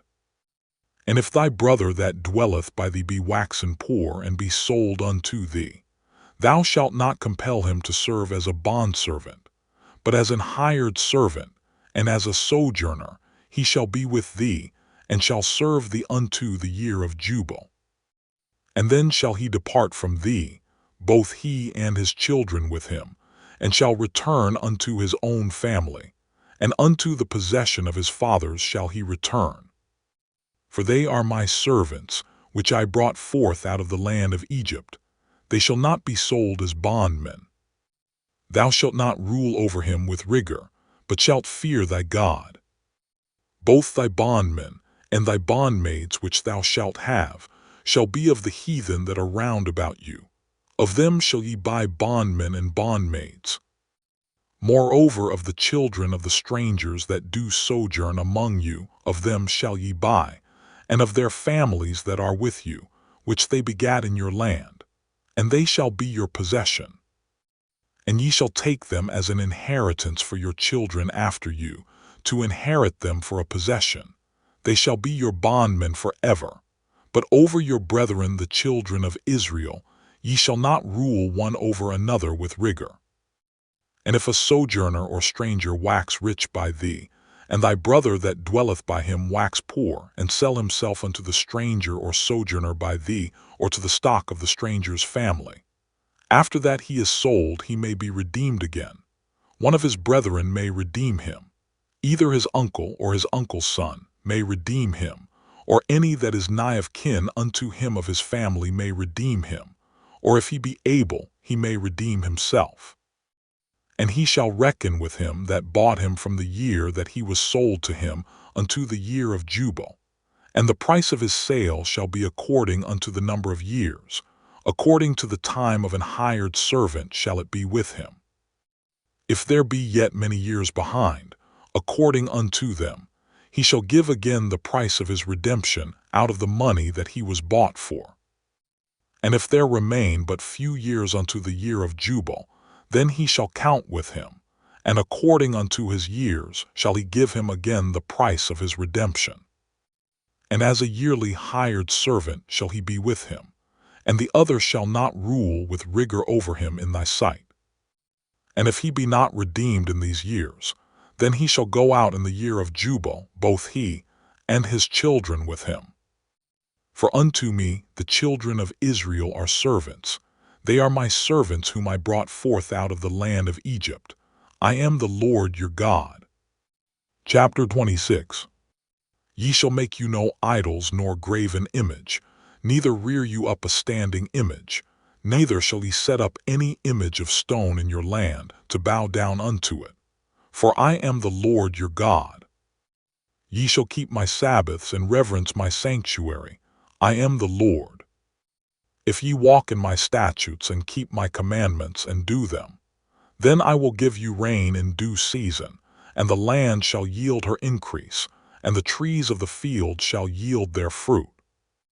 And your thrashing shall reach unto the vintage, and the vintage shall reach unto the sowing time, and ye shall eat your bread to the full, and dwell in your land safely. And I will give peace in the land, and ye shall lie down, and none shall make you afraid. And I will rid evil beasts out of the land, neither shall the sword go through your land. And ye shall chase your enemies, and they shall fall before you by the sword. And 5 of you shall chase 100, and 100 of you shall put 10,000 to flight, and your enemies shall fall before you by the sword. For I will have respect unto you, and make you fruitful, and multiply you, and establish my covenant with you. And ye shall eat old store, and bring forth the old because of the new. And I set my tabernacle among you, and my soul shall not abhor you. And I will walk among you, and will be your God, and ye shall be my people. I am the Lord your God, which brought you forth out of the land of Egypt, that ye should not be their bondmen.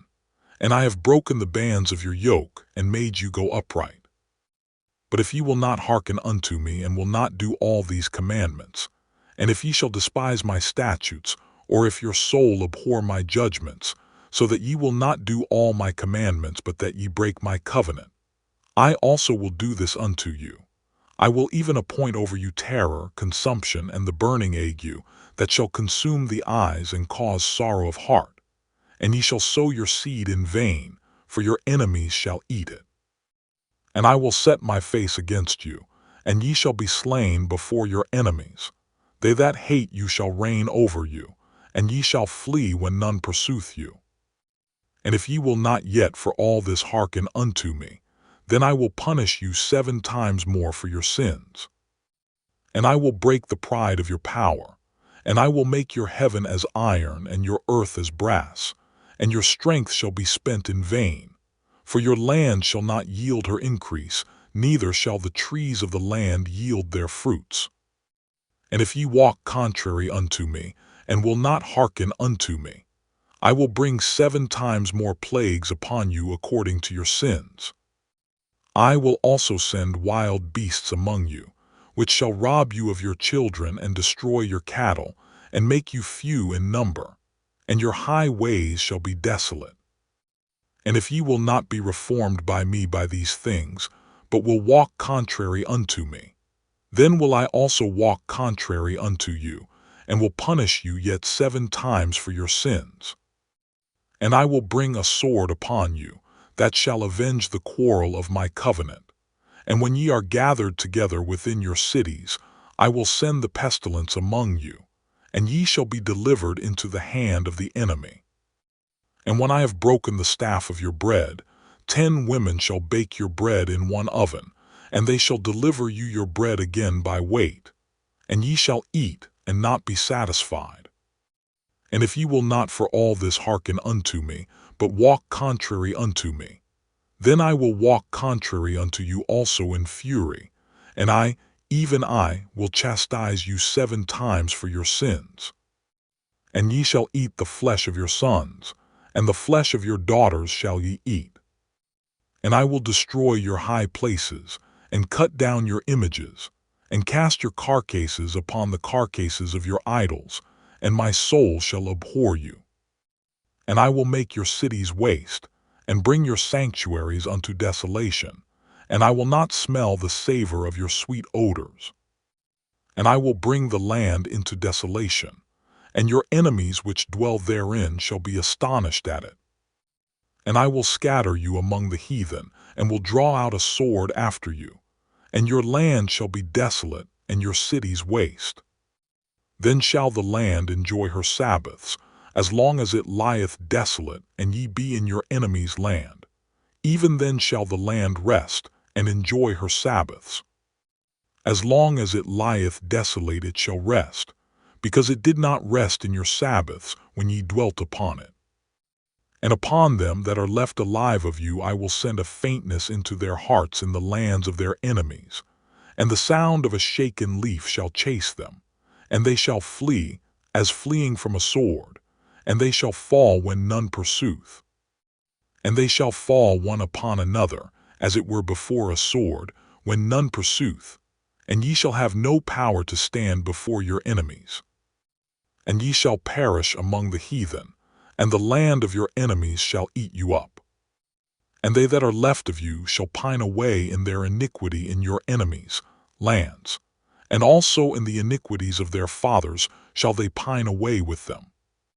If they shall confess their iniquity, and the iniquity of their fathers, with their trespass which they trespassed against me, and that also they have walked contrary unto me, and that I also have walked contrary unto them, and have brought them into the land of their enemies. If then their uncircumcised hearts be humbled, and they then accept of the punishment of their iniquity, then will I remember my covenant with Jacob, and also my covenant with Isaac, and also my covenant with Abraham will I remember. And I will remember the land. The land also shall be left of them, and shall enjoy her Sabbaths, while she lieth desolate without them. And they shall accept of the punishment of their iniquity, even because they despised my judgments, and because their soul abhorred my statutes. And yet for all that, when they be in the land of their enemies, I will not cast them away, neither will I abhor them, to destroy them utterly, and to break my covenant with them. For I am the Lord their God. But I will for their sakes remember the covenant of their ancestors, whom I brought forth out of the land of Egypt in the sight of the heathen, that I might be their God. I am the Lord. These are the statutes and judgments and laws, which the Lord made between him and the children of Israel in Mount Sinai by the hand of Moses. Chapter 27. And the Lord spake unto Moses, saying, Speak unto the children of Israel, and say unto them, When a man shall make a singular vow, the persons shall be for the Lord by thy estimation. And thy estimation shall be of the male from 20 years old even unto 60 years old. Even thy estimation shall be 50 shekels of silver, after the shekel of the sanctuary. And if it be a female, then thy estimation shall be 30 shekels. And if it be from 5 years old even unto 20 years old, then thy estimation shall be of the male 20 shekels, and for the female 10 shekels. And if it be from a month old even unto 5 years old, then thy estimation shall be of the male 5 shekels of silver, and for the female thy estimation shall be 3 shekels of silver. And if it be from 60 years old and above, if it be a male, then thy estimation shall be 15 shekels, and for the female 10 shekels. But if he be poorer than thy estimation, then he shall present himself before the priest, and the priest shall value him. According to his ability that vowed shall the priest value him. And if it be a beast, whereof men bring an offering unto the Lord, all that any man giveth of such unto the Lord shall be holy. He shall not alter it nor change it, a good for a bad or a bad for a good. And if he shall at all change beast for beast, then it and the exchange thereof shall be holy. And if it be any unclean beast, of which they do not offer a sacrifice unto the Lord, then he shall present the beast before the priest, and the priest shall value it, whether it be good or bad. As thou valuest it, who art the priest, so shall it be.